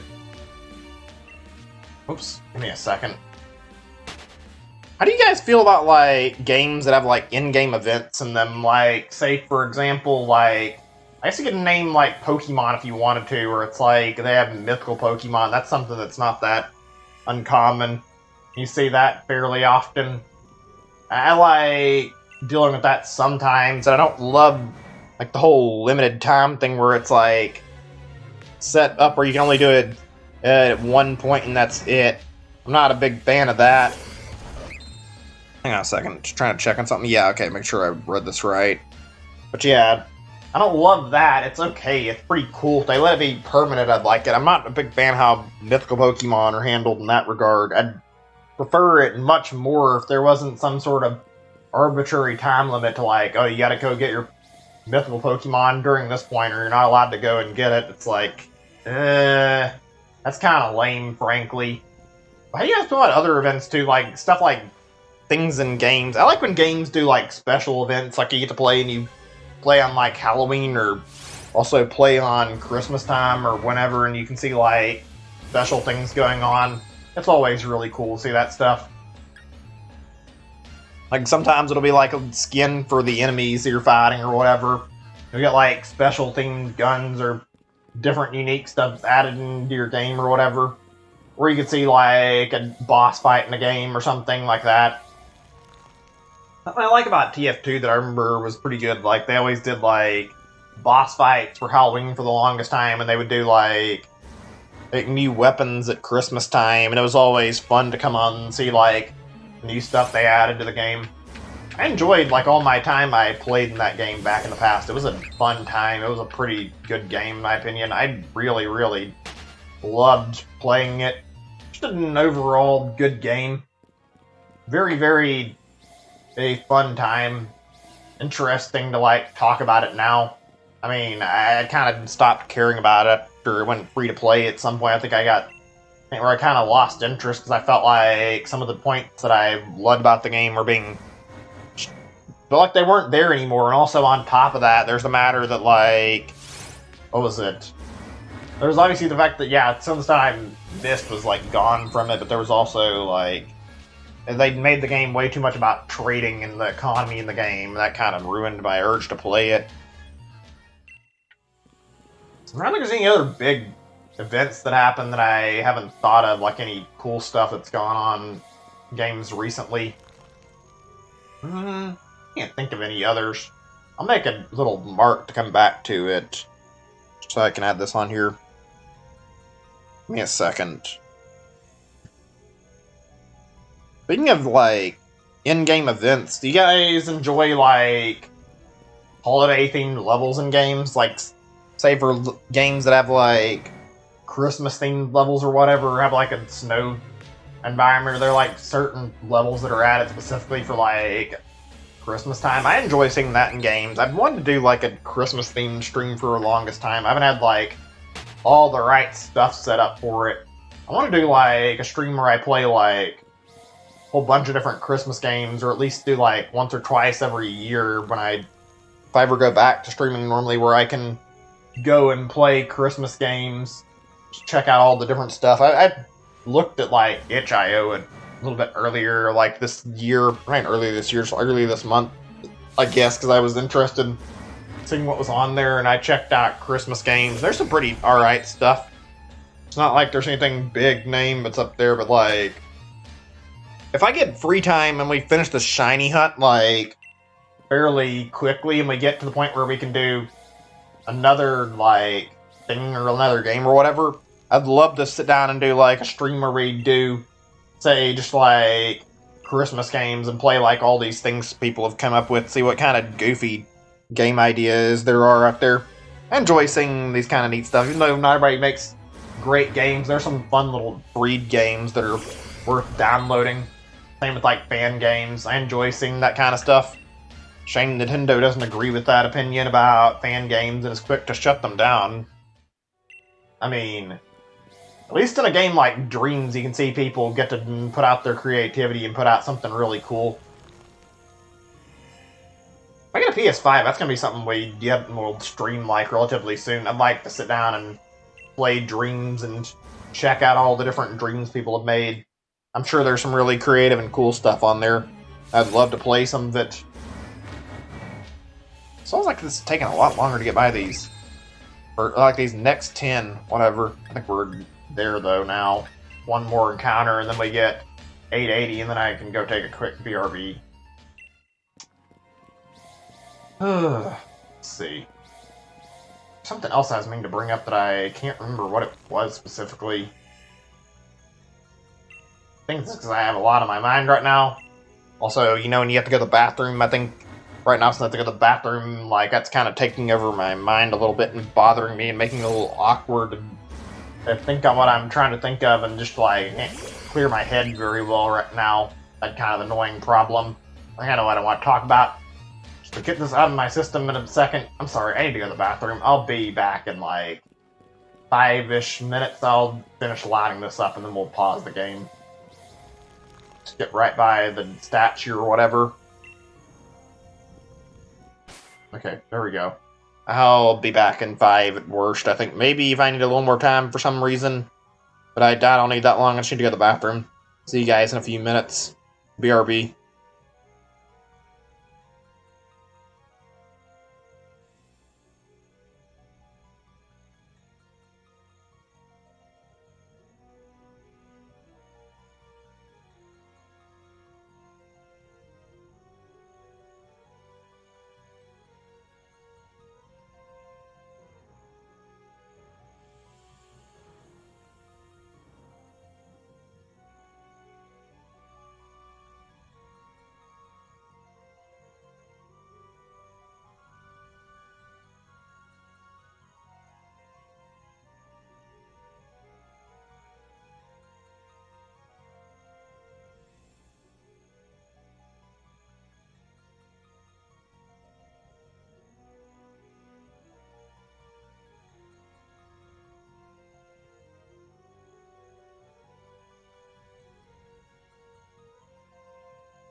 Alright, I'm back. Give me just a second or two to get situated again so we can continue the stream. Alright, I think we're good. I just need to find where I set my glasses down before we continue. Okay, I think we're good. 1 second, it takes me a moment to get back into where I'm comfortable and able to fucking focus when we're coming back from an AFK break usually, so give me 1 moment. I just needed time to get myself back into position when I was done using the rush stream. Okay, I think we're good. Mic unmuted. BRB down. Okay, looks like it. Let's get back into playing then. Right. I think we might stop after a little bit longer. We're at the 3.5 hour mark. I don't know how much longer I'm going to keep pushing. I'm going to try and get to at least 950 maybe. I'll get to it in roughly 900 mark at the very minimum. I think that's a fair way to handle this. So we'll keep going for that long, and after that, we'll stop at the very least. If we don't get to, and if I don't get to 950, it's not really a big deal. I don't think I need to go all the way up to 950 tonight, but I mean, if we can get there, I'd like to. I don't want to. I think the thing is even though I like streaming and I do want to stream for a while, I also don't want to sit here and stream with like not really anybody watching, and I want to be able to talk to you guys. It's a lot nicer to have people around, so I'd like to have myself set up with goals that I can meet and handle relatively simply, and we can stream until I reach those at minimum. And I can still stream for quite a bit of time in the meantime, trying to meet my goals, so I think this will work out. Let's see. Right. I was going to talk about, like, shows a little bit. I wanted to, like, ask you guys, like, about shows, see what your favorite episodes of stuff was. I want to talk about TV shows for a little while. About, like, licensed games. Well, bring this up. So I remembered, like, something I saw on Twitch recently, or Twitch, YouTube, whatever the biggest thing is. Like, I saw this, like, game. It's not even licensed. It's like a SpongeBob thing. Somebody made like a fan game. Really weird one and not very great. It was some creepy game, and it's called like Mr. Krabs overdoses on ketamine. It's like you see him like SpongeBob stuff, and you see like a bunch of characters in it. Some that are obviously like fan things that people have made, I guess, or that Arthur made. And all the characters look really funny, like they're drugged up or they've got something really wrong with them. It's really, really weird looking, and it kind of reminds me of like one of the stranger episodes of SpongeBob. I don't see any that I feel are too weird very often, but it inspired me to like talk about licensed games a little bit. You guys ever seen any like really weird games or any really bad licensed games you remember? Like games that you just stick out to you? Or you can talk about good ones, I don't mind. I like talking about good games for whatever reason. When it comes to licensed games, though, those are like really, really few and far between, I feel like. Let me see if I can remember all the decent ones I played. I know I played Madagascar on GameCube, and that was a pretty alright licensed game. I found that one to be pretty enjoyable. I know a lot of the, like, James Bond ones are pretty good.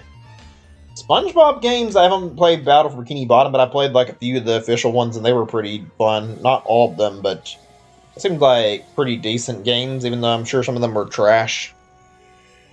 What else is another big one that was like another licensed title? I remember playing a Rugrats game on the Nintendo 64. What game? I don't know, because I think there were multiple of them, and I remember I liked it as a kid, and then when I saw it again as an adult, I don't think I ever played it again. Maybe I did, and I misremember. But like, I remember looking at it thinking, like, this is kind of trashy. Why did I enjoy this as kids? I guess our, like, tastes as adults and, like, whatever, where it be games, clothes, whatever, like, music, it's all very, very different. I feel like as kids, I guess we have, like, really, really low filters for the kind of stuff we're willing to, like, deal with. We can just take whatever, and we don't really care about the quality. When we're older, though, we get a little more good about that. Sort of better about it, whatever you want to say. Like, we're better about watching what we do, like what we play or what we watch. Just I feel like we have a better sense of quality when we're older, unless I'm wrong about that. I feel like I can certainly attest to like all the stuff I've played that I can remember being good, and then I look back on either played or looked at again. It does not look like what I remembered it being. I remember, like when I was younger, even though it wasn't the best decision, I remember I got like a game from like a movie thing a long time ago. I got like a thing at Walmart, which I feel like wasn't a great deal. It was basically I saw like a thing for Finding Nemo when I was younger, and I saw like a game thing and it had like a little ticket to go see the movie, and I bought the game and I used the ticket to go see the movie. That was like a really, really dumb decision that I made just because I was a kid and I had the spare money for it, and frankly, it was not a very good choice in terms of spending my money, I'll be honest. That was probably a really, really bad idea, but I had not the best decision making as a kid either. I chose to do some rather stupid stuff every now and then, not intentionally, just, I think we all have moments like that where we do things that are less than normal. As kids, do dumb stuff unintentionally. There were some licensed games like that weren't great, but they weren't terrible that I played as kids that I found relatively fun. There were like some Sesame Street games released on GameCube, or was it N64 or something? I played both of these, and I remember actually somehow liked them a little bit. I don't remember them being amazing games. I just remember that I actually enjoyed playing them. It wasn't anything like amazing. It was like a game where I was learning. They had some fun mini games. I think you did like counting mini games and like stuff for like ABCs. It was just like dumb stuff. I don't know why. I still kind of like seeing like Sesame Street stuff every now and then and Muppet stuff. I don't really love it, but I mean, I can still enjoy looking at it. Muppets is still pretty funny even as an adult, how the way they handle some of the humor with like the puppets. I think it's just the way it's structured. It's meant to be like more adult jokes, I feel like. Also, this shiny has not even shown any sign of showing up whatsoever. I'm not upset, it's just taking fucking forever. But I am barely in the hunt still. We haven't reached 1,000 yet, so maybe we're fine. I'm curious, what's the shiny odds again for this game? 1365 or something with the charm? So I guess with that doubled. See what Google says and check it out. I'm curious. I keep hearing people say the shiny charm doesn't work for these guys, but I don't know if I believe that. I feel like if that's the case, then why wouldn't it be data mined and proven by now? Right, let's look this up. I want to look this up, and then when I get back to talking about that, and talk about a few licensed games more if I can think about any that are relevant. I don't know if I can remember any good ones, though.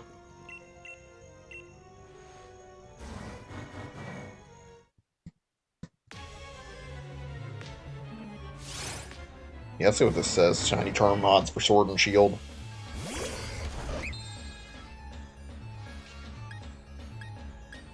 I'm not seeing the thing here. Like, where it's at.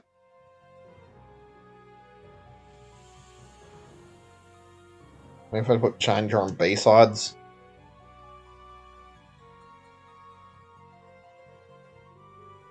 That's weird. I can't see it without, like, I'm looking and I don't see... Maybe if I search Cerebi shiny odds. I don't know, I can't find a flat answer. Give me a second.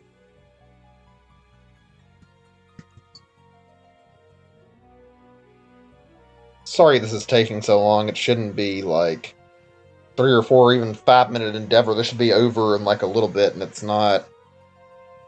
Okay, Okay, I think I see what I... Well, no. Let's say this is showing number battled, though. It doesn't really show what I was looking for. Can't find the flat number. That's weird. It just shows if it's 50, you get like a 1 in 20... Yeah, 1,024, like, rate of finding a shiny. Which that doesn't answer for, like, if I haven't KO'd any, and even then, this doesn't work with that. I've checked that legendaries aren't impacted by this.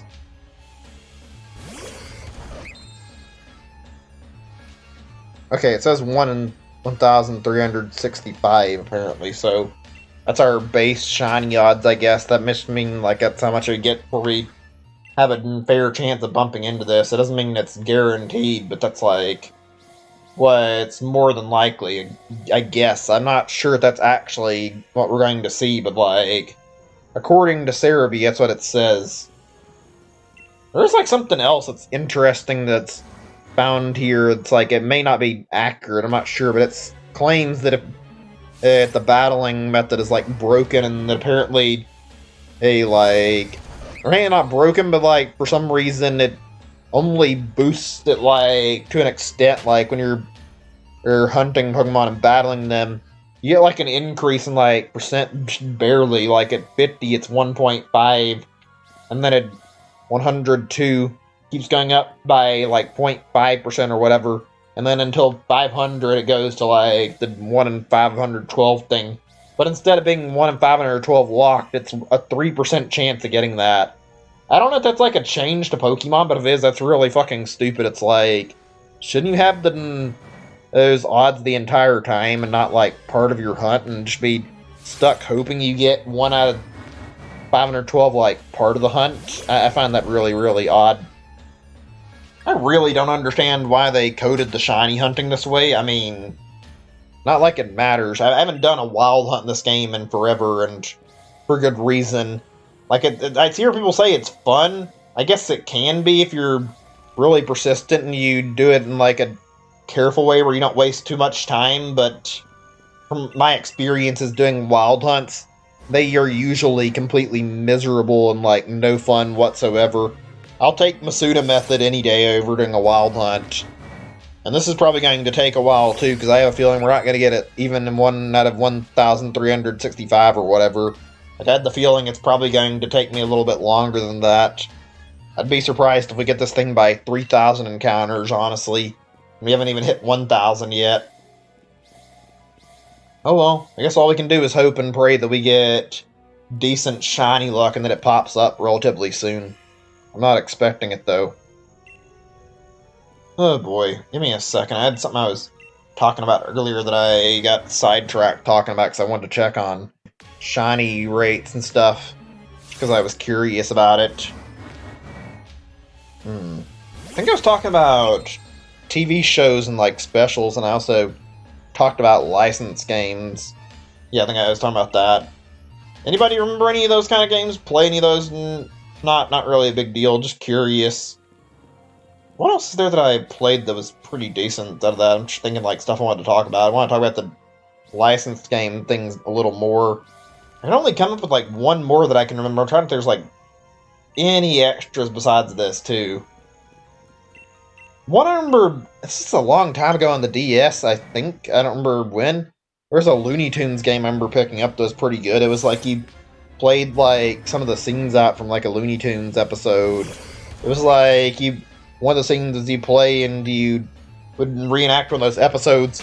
You played like with the Daffy Duck thing and you messed around with them the whole time. I think it was like a minigame collection or something. And it was like the one where the cartoonist is like messing around with Daffy and like erasing parts of him or redrawing him and like messing with like the scenery that he was in, trying to make him look dumb. It was pretty fun. You got to reenact that stuff in this game. It was a pretty silly but pretty fun little way to waste some time. I enjoyed doing that. That was a pretty good game in my opinion.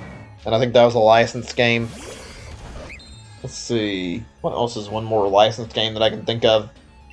I mean, everybody knows about Lego Star Wars, but I think they've heard about that enough that it's like, there's no point in discussing it again.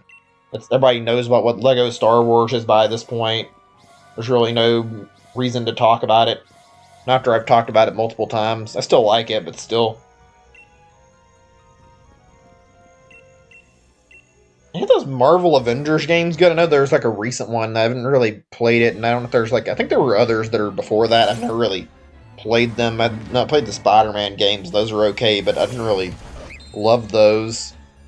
I will say that, like, I've heard nothing but negativity about the newest one. I've heard it's not very good, and it's kind of just, so I haven't really had, like, a lot of urge to check out the new one. Just me. Know there's anything, like, interesting about it? I don't know. Seems like an alright game at first. Just what I've seen of it doesn't look that great. What else is there that I want to talk about now? I mean, we talked about the licensed game thing quite a bit, so I don't know if there's any more I want to talk about with this particular topic. I was thinking to, like, use this to talk about, like, shows and then talk about certain licensed games. It's kind of hard to figure out, like, what all licensed games are out there that are worth even talking about that can correlate to TV shows in the first place, because I don't really think I can think of, like, a whole lot of them, actually. There's just not that many. Although I do know that a lot of movies had, like, games they had to promote the movie, and a lot of those games were kind of shitty games, to be honest, so not really fan a lot of those. I remember, like, a few that I've seen.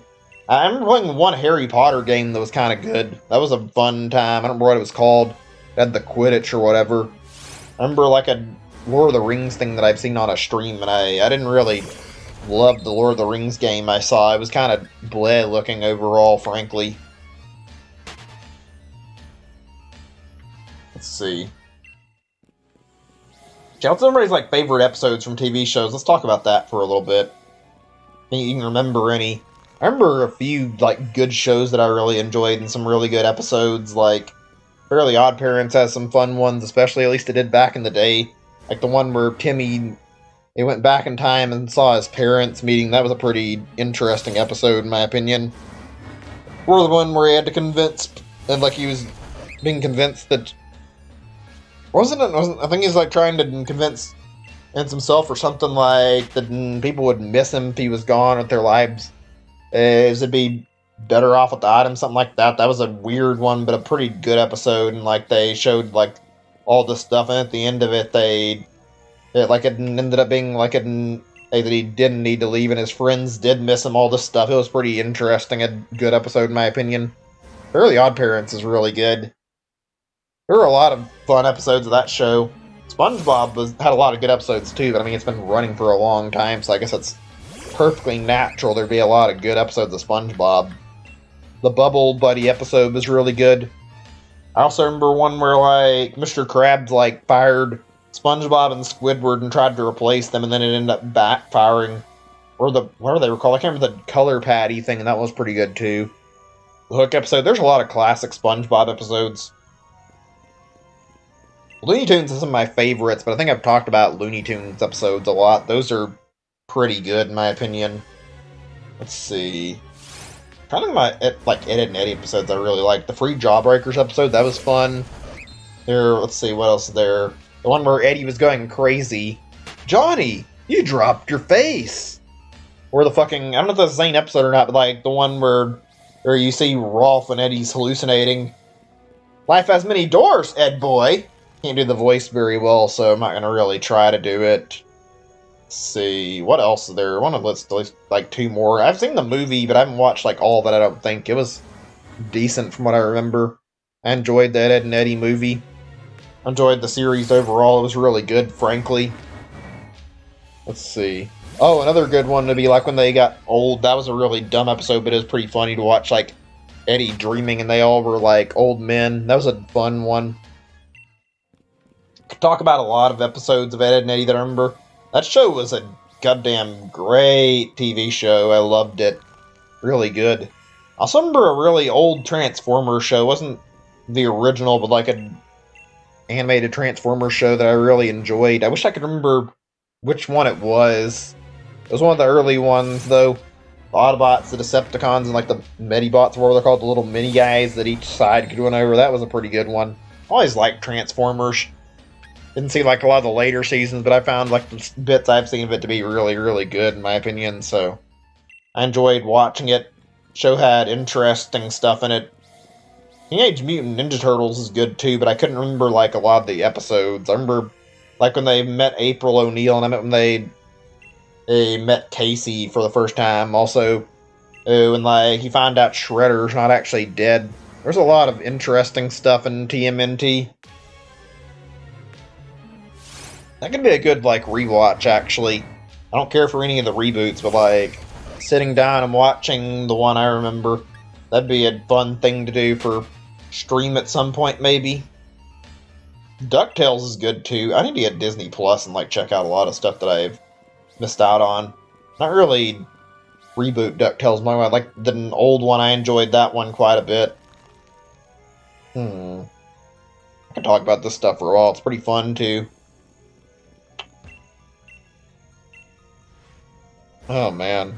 So I remember like one or two more shows I want to talk about, and then we'll switch topic. I never liked Tom and Jerry very much. The show was always too violent for my taste. I don't know if anybody agrees with me on that one.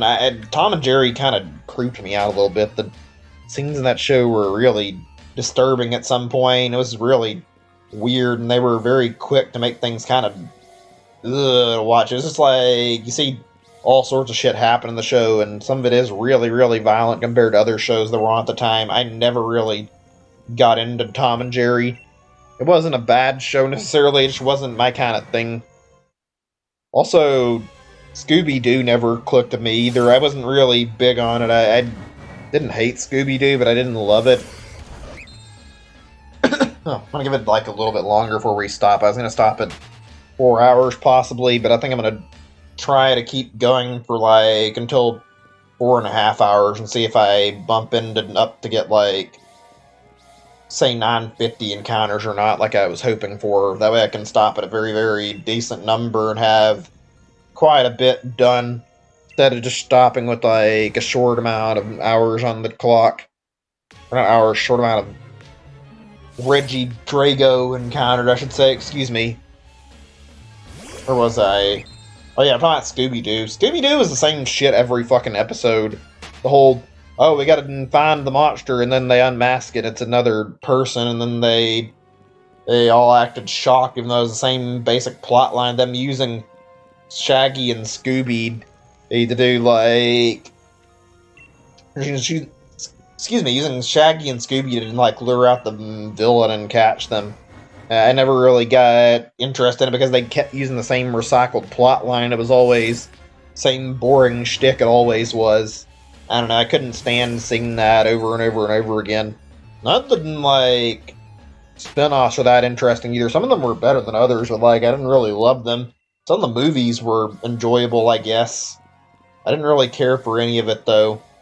Especially that pup named Scooby-Doo stuff. It was just like them as kids and Scooby-Doo younger. That was a dumb spin-off, in my opinion. It was like a lot of shows had that for some reason, where they had to have a spin-off where all the characters are younger for no good reason. They decided to age them down. That was something I didn't really get as a trend. That's something I felt like they did, and it felt really pointless, in my opinion. But that's just my 2 cents. I don't know. Maybe people would be quick to disagree with me on that. Either way, I don't really care. I'm not really looking to have a big discussion on whether or not it was interesting. First, like, live action, or I guess live action is that word, they did that, like, thing with, like, you're trapped on, like, an island or whatever. That was a pretty interesting movie, like, and they had Scrappy in it. That was a pretty neat little Scooby-Doo movie. I remember enjoying that, at least. So, I think there's one more show I want to talk about really quick. Oh, yeah. He-Man was good. I liked He-Man. That was a fun show, a really good show. Enjoyed watching it, like, continue and progress and see how far He-Man get in the series trying to stop Skeletor. I was really disappointed when they ended it and they never got to, like, continue it, and never saw He-Man stop Skeletor in the second season when it was, like, advertised as, like, Skeletor being alive, and they just kind of stopped it. It was a good show, though. He-Man was a fun show to watch, and I enjoyed it quite a bit. I want to do more like this, talk about different shows and cartoons or whatever later, because I enjoyed talking about this stuff. It's really, really good, and it's really, really fun to talk about whatever, and talk about what kind of shows are on my mind or what's on your guys' minds. I enjoyed talking about this. It's also a fairly extensive topic for plenty of room to discuss all sorts of stuff. Let me mark this on my list. Mark this on my encounters, I should say, where I keep going upwards. I'm gonna check on my thing for anything new I want to bring up again really quick. Let's see. What have I not talked about? Okay, I was talking about cleaning. We didn't actually do that yet. You guys like to clean any? I talked about it yesterday a little bit. I don't really mind it. I'm not really big on it. It's still pretty simple. I mentioned yesterday I'm not the biggest fan of like cleaning my shower. I don't really love doing that. It feels like it's kind of annoying to clean. I don't know, maybe I'm wrong. It's just not fun to sit there and like try to wipe it clean. It can be difficult. Sit there and do my best and try to sit down and like clean and scrub and do my best to get it clean, and it doesn't feel like it always works out. I'll sit there and like go at it for a while, and like I can do. And also on top of that, I have to like spend a while, and I feel like I spend like an hour sitting there cleaning it, and it doesn't always feel like I get it clean enough. It can be kind of a pain in the ass sometimes, frankly, dealing with it. It's not the worst thing to deal with, but it's not great either. I don't really like dusting either. Dusting can be very, very tedious and very, very boring, and frankly isn't a very fun time in my opinion. Dusting is just a very, very tedious chore. I don't mind doing like that. I don't want anything vacuuming too much. It's annoying when you have to like sit there and make sure that you have to go through and like move stuff around to vacuum. That part of vacuuming is really goddamn lame and really goddamn annoying, and frankly not something I'm a huge fan of. I would rather not deal with that. It's something that's usually a pain in the ass. I mentioned yesterday, if I didn't already say it, I'd hate doing dishes. I've already talked about that a little bit though. I could be happier without having to do that, but I mean, it's like you need to keep your plates clean if you're going to use them very often. I like to use paper plates for that same reason, because I'd rather just buy some and throw them away rather than have to fucking sit there and keep cleaning plates when I don't really feel like it, and it's taking more effort to clean them all. I'm not the best at cleaning up dishes in the first place, so it's like, it's not a very fun thing to put up with. I don't mind sweeping and mopping too much. It's not terribly easy. It's not terribly hard, though. It'd be pretty simple to get it done. It feels like it's challenging, and it kind of is a little challenging, but it's also something where I feel like it's kind of rewarding. Maybe I'm crazy, maybe I'm wrong about this, and people don't really love it and disagree with me, but I feel like when I sweep and mop, especially when I do a good job of it, I feel like I appreciate the work, and usually people will appreciate a job well done for sweeping and mopping. It can be really goddamn hard to make sure you get your floors cleaned, and doing it well is not the easiest job in the world. It's actually pretty challenging. Also, like, from the experience I've had with the cats, I can say, like, trying to clean a floor where cat litter is like an annoying problem. Seems like cats get litter everywhere. They're not bad, it's just really hard to get rid of it, and I feel like vacuums can work well. You have to be careful, though, to not get it, screw your vacuum up. Cat litter, like, cleaning and see, why am I having such trouble with my pronunciation today? Cleaning cat litter can be a real problem. I don't know, vacuuming's alright. I don't love it. Like I said, moving stuff for vacuuming is very slow, very annoying in that regard. Not like it's a terrible thing to deal with. Cleaning up cat litter is not that great. I don't mind cleaning. It's not terrible, though. Actually, kind of enjoy it to an extent, depending. It just feels nice to get it done and not think about it too much. Is there any more I want to talk about on this cleaning thing? Like, I don't think I could ever take a cleaning job. I think I've said that before, but I don't really think I could handle all the high stress. I have a lot of respect for people who do, like, janitorial jobs. I know it's, like, really difficult and probably get a lot of shit, so I mean, it's like, yeah, I would never want to take that kind of job.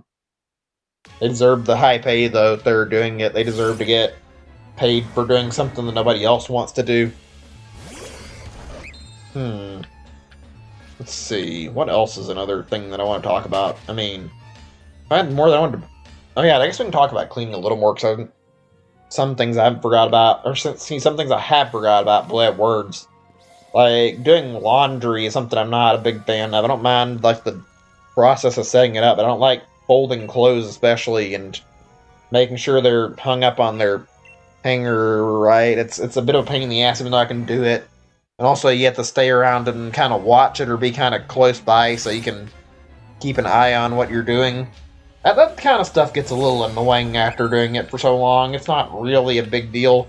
It's not something that bothers me a whole lot, but it is something that's kind of annoying, frankly. Something that's not a great kind of thing to deal with. Let's see, what else is there cleaning-wise that I haven't brought up, actually, that'd be something that's good to talk about? You guys clean like you're, like, anybody who's, like, old enough and does clean quite a bit, like, clean your fridge and your, say, your microwave out very often? I don't do it too often. That's a bit of a thing that's kind of annoying to deal with. Not the biggest problem, but it's like sitting there and cleaning out a microwave or a fridge can take forever. You have to move stuff around really carefully, then clean it just the right angles. It can take a while to get done with it. Also, if you have to clean outside and do stuff, that's a fucking pain. That's always annoying. It's not a fun time cleaning outside and doing, like, since I had to work outside, like, cleaning, like, a pen for an animal is a problem. Especially if it's full of, like, poop or whatever. That's usually really annoying. Also, like, installing stuff for them, like, water for, like, a pig. You have to do it, like, a certain way. Those kind of things. Those are irritating. I'm trying to think if there's anything else in that regard that I can remember. Not really anything I can think of, though. I think that's probably enough talk on the cleaning. I mean, we could talk about it a little more and talk about, like, accessories. I think that might be another topic for another time, though, like talking about Roombas and stuff like that, maybe. I'm gonna make a change to the topic here and put, like, one thing on this, like, little list I've got here. And I'll make a mark by it. We're talking about it later. It's another thing that'd be pretty fun to discuss later. Cleaning accessories. Let's put a list by it. There we go. Okay. So where was I? Let's see. We're going to look at another thing to look at. I'm curious. You guys look into, like, game stuff, like, too often? Like, say, like, game development or, like, how, like, journals... Not journals or whatever, you know what I'm trying to say, like, dev diaries or whatever, devs talk about games, or they talk about, like, tech, or, like, how certain things are developed. I love reading about this stuff. I think I've talked about this on stream before, but I never really get too sick of it. I like hearing dev commentary on games. I also like learning about, like, processes involved in, like, making games, and, like, how certain things are utilized, like, programs to make games. I'm not really confident I could ever make one for myself. I'd like to at some point, but I don't know, if I had the self-confidence to sit down and actually do it. I mean, it'd be a fun experience, I'm sure. I'm sure it'd be worthwhile and probably enriching, even though it might take some time. I love hearing about that. It's also neat to see, like, programs. There's a lot of things I'd like to try messing around with for, like, making games. Like, Blender's apparently pretty simple. I don't know very much about it. Like, you make models in Blender for, like, 3D models and stuff. I know Game Maker can be used to make, like, 2D models. I feel like talking about, like, stuff like, say, like, game engines is pretty fun, too. Talking about, like, big-name game engines, like, say, Unreal Engine, like, how people make their games, like, what kind of engines they use. That's something I enjoy seeing what kind of stuff devs use, seeing how flexible their tools are, and talking about game engines. I actually feel like maybe I should expand that into another topic. We'll talk about it a little more before I stop discussing it all together. I wonder what the most used engine is out there. I would assume Unity's got a lot of, like, popularity, actually. Unity seems like a really big game engine that a lot of people probably used for their game projects. Wasn't there, like, another recent one that was, like, really popular for people making games? I think Source 2 got, like, released, like, a few years back. I don't know when that was, like, first released, and people started using that because it was, like, meant to be really easy compared to, like, Valve's Source engine. That seems like it might be a decent idea to try if you're trying to make a game. I don't know if it'd be worth it or not. What else have I not mentioned? I mentioned Unity, I mentioned Unreal. What else is there? I wonder what Nintendo's in-house engine they use is, or what kind of stuff they come up with is. I mean, I wonder if they've got like fancy engines or if they just have like tailor-made engines for like all their projects. Be neat to see like how they do things behind the scenes. I doubt we'll ever get like a huge insight into how they make their games though. I do enjoy like looking at that kind of stuff though. It's really cool to see how people do that kind of stuff. Seeing every part of a game's development is really cool for me. Seeing like concept art, seeing like how they handle making music, also seeing the actual development itself. I like seeing that a lot. One day, if I eventually want to go around to making games, I want to do a stream where I work on making a game on stream. Even if it's like a small project, I think that'd be a fun thing to do. I want to try messing around with like tools eventually. We'll see if I can ever get around to actually doing it. That's a problem, is like finding the right time and the inspiration to make sure I do it though. Certainly seems like a pretty fun idea though. Let's see. We'll see. I don't know. It's going to depend. Right now I have a lot of other ideas I want to do. I've mentioned quite a few.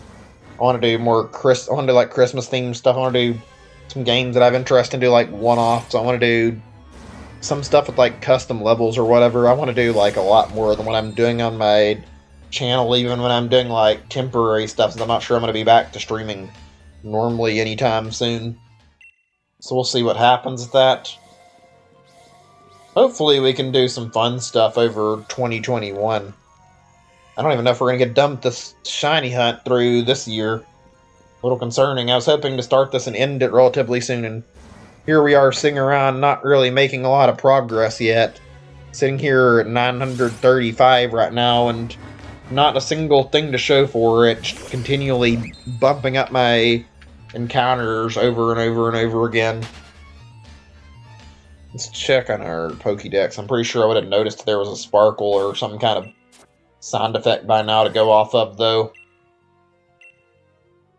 Yeah, there's nothing yet. We got 15 more and I'm stopping tonight. I hope that's okay with you guys. I don't have any more patience to keep going further. I'd rather do it until I get to 950 and then stop. I think that'll be a decent stopping point, so that's where we're going to call it when we're done with that.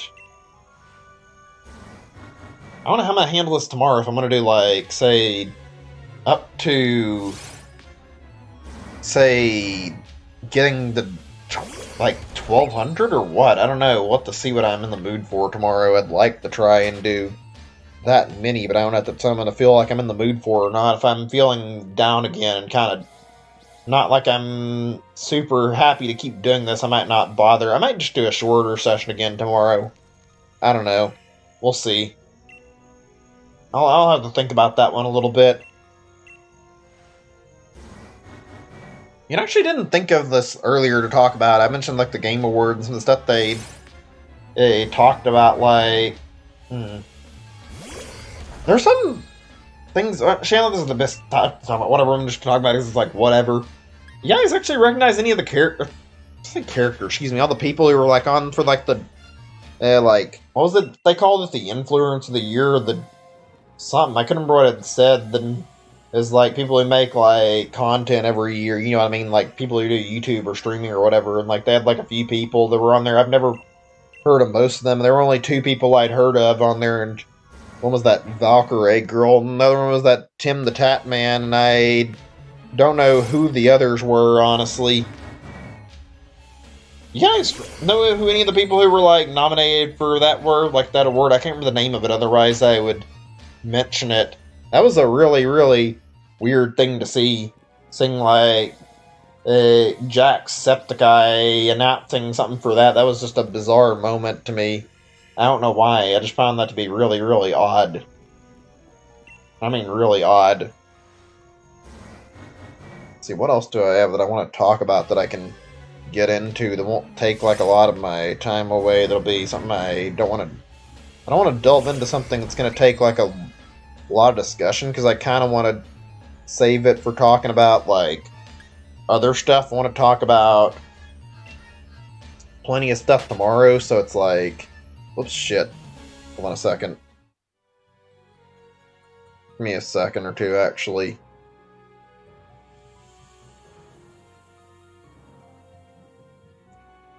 Hmm.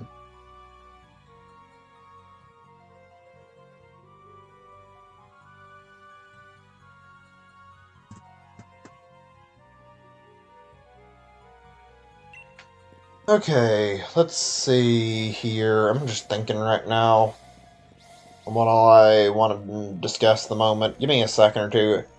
I have a lot that's on my mind right now, and I'm trying to think on what all is like a good talking point, and trying to think on like stuff that's not stuff I've already discussed or talked about. I don't want to make this like me retreading the same old shit over and over again. Talked about so much already. Let's brainstorm a little more before I come on tomorrow, just for the sake of making things interesting some more. Now, give me just a little bit. I'm sorry if I'm taking a moment or two to think of anything. I just need a second or two. I have a few things that are... I got one thing I can think of that's decent to talk about. You guys... He's like ever... Or not ever something I but you guys... He's like, what's your favorite or least favorite bug? Like, what's the one thing you hate seeing in your house? Do you guys ever... When you see, like, bugs, do you normally kill them, or do you take them out of your house and release them? Like, what's your least favorite bugs you've seen? Bugs that you really hate, and bugs that you don't really... You hate, like some of you don't mind seeing. I personally don't really like dealing with bugs. I feel like they're kind of creepy overall. I'm not really a big fan of bugs in my opinion. I guess it kind of depends though. I mean, I'm being realistic. There's something I don't mind more than others. I hate dealing with wasps, and I hate dealing with like bees, even though I'm not too bad about bees, because I know bees are mostly harmless and they won't do anything to you if you don't bother them usually, so I don't really mind them. Wasps, on the other hand, fucking suck. Wasps are awful. They'll sting you for no fucking reason. They really goddamn suck. I could honestly say I would be much happier if I didn't have to deal with wasps on a daily basis, or not even a daily basis. I don't see them too often. They're not terrible, but they're not very good. Wasps are kind of really, really awful. Spiders are something I don't really like either. I mean, they're not the worst ever, but like, being realistic, I worry every time I see a spider. I don't feel like I can say for certain if I know if a spider's like venomous or not, so I end up freaking out, and usually I try to kill them and try to be really careful about like watching where they're at when I see them. It's like I don't want to risk getting a spider bite by something poisonous and then it infecting me, even if it's not like extremely harmful poison. I wouldn't want to take a chance with it. There's a lot of terrifying ones out there. I don't know what the name of it is, like that brown, what is it? It's not brown recluse. What, I can't remember what the name of it's called. The one that's like, it bites you and it can, like, I think it can infect your heart or whatever. Or it just like made like a hole in your skin wherever where it bit you. Those are scary. I can't remember what the name of it is. I'm thinking of I think it's called brown recluse. Let me see what that it's called when I look it up on Google.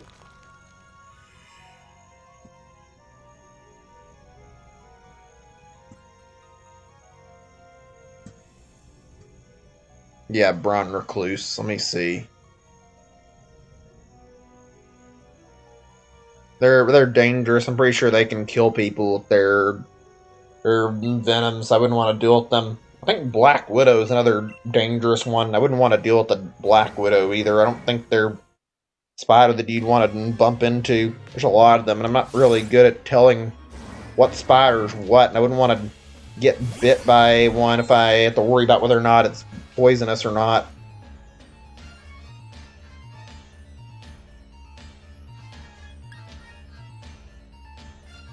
Why is it when I look up Black Widow, it shows me fucking goddamn movie stuff? I know there's a movie called Black Widow, but it's like, I'm trying to look up the spider, not a fucking movie right now. I want to... Oh, I spelled it a little wrong too, but it's like, yeah, I'm not interested in hearing about fucking that shit. I can't tell if they're supposed to be poisonous. I think I've heard of them being poisonous. When I look it up, it doesn't tell me. What I can tell, yeah, I think they are. Spiders in general creep me the fuck out, though, honestly. They're one of the types of bugs that I really hate seeing and I don't really like a whole lot, frankly. There's a lot of nasty looking spiders out there. Daddy Longlegs doesn't look great. They all look kind of menacing, to be honest, to an extent. Fucking... And what was it I'm thinking of? I mentioned the Daddy Longlegs. The tarantulas are creepy looking, in my opinion. I don't love those either. Those are kind of eh. Let's see, what else is there? Really tiny, spider babies bother me too, even though they're not the worst. It's like, I hate seeing a fucking sack and, like, they get out of a fucking egg sack, they fucking go everywhere, and then they end up scattering, and it's kind of hard to kill them off. Especially if you have to worry about if they're poisonous spiders or not. It's like, ugh, get that shit away from me, and don't let it in my apartment if I see it. Like, it's like, please no. I don't like dealing with it. Also, another thing I remember about spiders that I hate, that I remember, I don't know if this is like a thing for most spider species, but I do remember like hearing about how like female spiders would often eat like their mate, the one they had their babies with. It's like, that's terrifying and kind of creepy, and at the same time a little disturbing. It's like, I don't feel like I hear about that kind of thing on any other animal, and if I haven't, I'm mistaken. It's like, okay, whatever, but it's like, imagine if that was the case for other animals. That's just creepy, and I don't know. It feels weird. And from what I hear, I think I heard somebody saying like, apparently spiders do it to like protect the mate from being like eaten alive by the babies or something, and that's still really fucking weird in my opinion. I don't know. Nature has some really weird shit in it sometimes, and I don't love hearing about like some of the weirder shit that goes on in nature. There's some really strange ways that nature solves problems that species have. I don't know. We could probably talk about bugs a little more, actually. I'm gonna put that on my list, actually. Something I feel like would be a decent talking point and something that I can bring up on another stream, actually. Hang on a second. I think we're pretty much done. I don't think we haven't got a shiny yet, and we reached 950 today. Actually, shit, I don't know if we were at 950 or 951 or whatever. We're at 950 at least, though, so now that we've got here, we'll take a stop for tonight, and I'll do more at another point. I'll just light up the floor for the start of tomorrow, so we don't have to light it up and I'd start, just have this out of the way and ready. There we go, that takes care of that, and I'm going to do one other thing. I took some damage earlier, so I wasn't paying attention. Hope you guys enjoyed the stream. It wasn't the most amazing stream ever for me. I feel like I did my best to make things entertaining and tried to keep things into something where it was like a fun time to talk about the stream and talk about whatever. If I didn't do the best, my bad. I was trying to make things entertaining for you guys, but if I didn't, my bad. I tried my best to keep things somewhat entertaining, and I hope you guys enjoyed the stream. I'll see you guys tomorrow, and we'll go on for a little while. I don't know how long we're going to stream. I don't know if I'm going to want to do, like, a very, very lengthy stream, or if I'm just going to want to do, like, stream where I stream for, like, 2 to 3 hours again and only that long. We'll see. Anyway, I'm done tonight. Hope you guys enjoyed the stream. Let's hope tomorrow we get that Regidrago shiny. See you guys tomorrow, and I hope you all have a great day or night. Bye, everybody. Take care.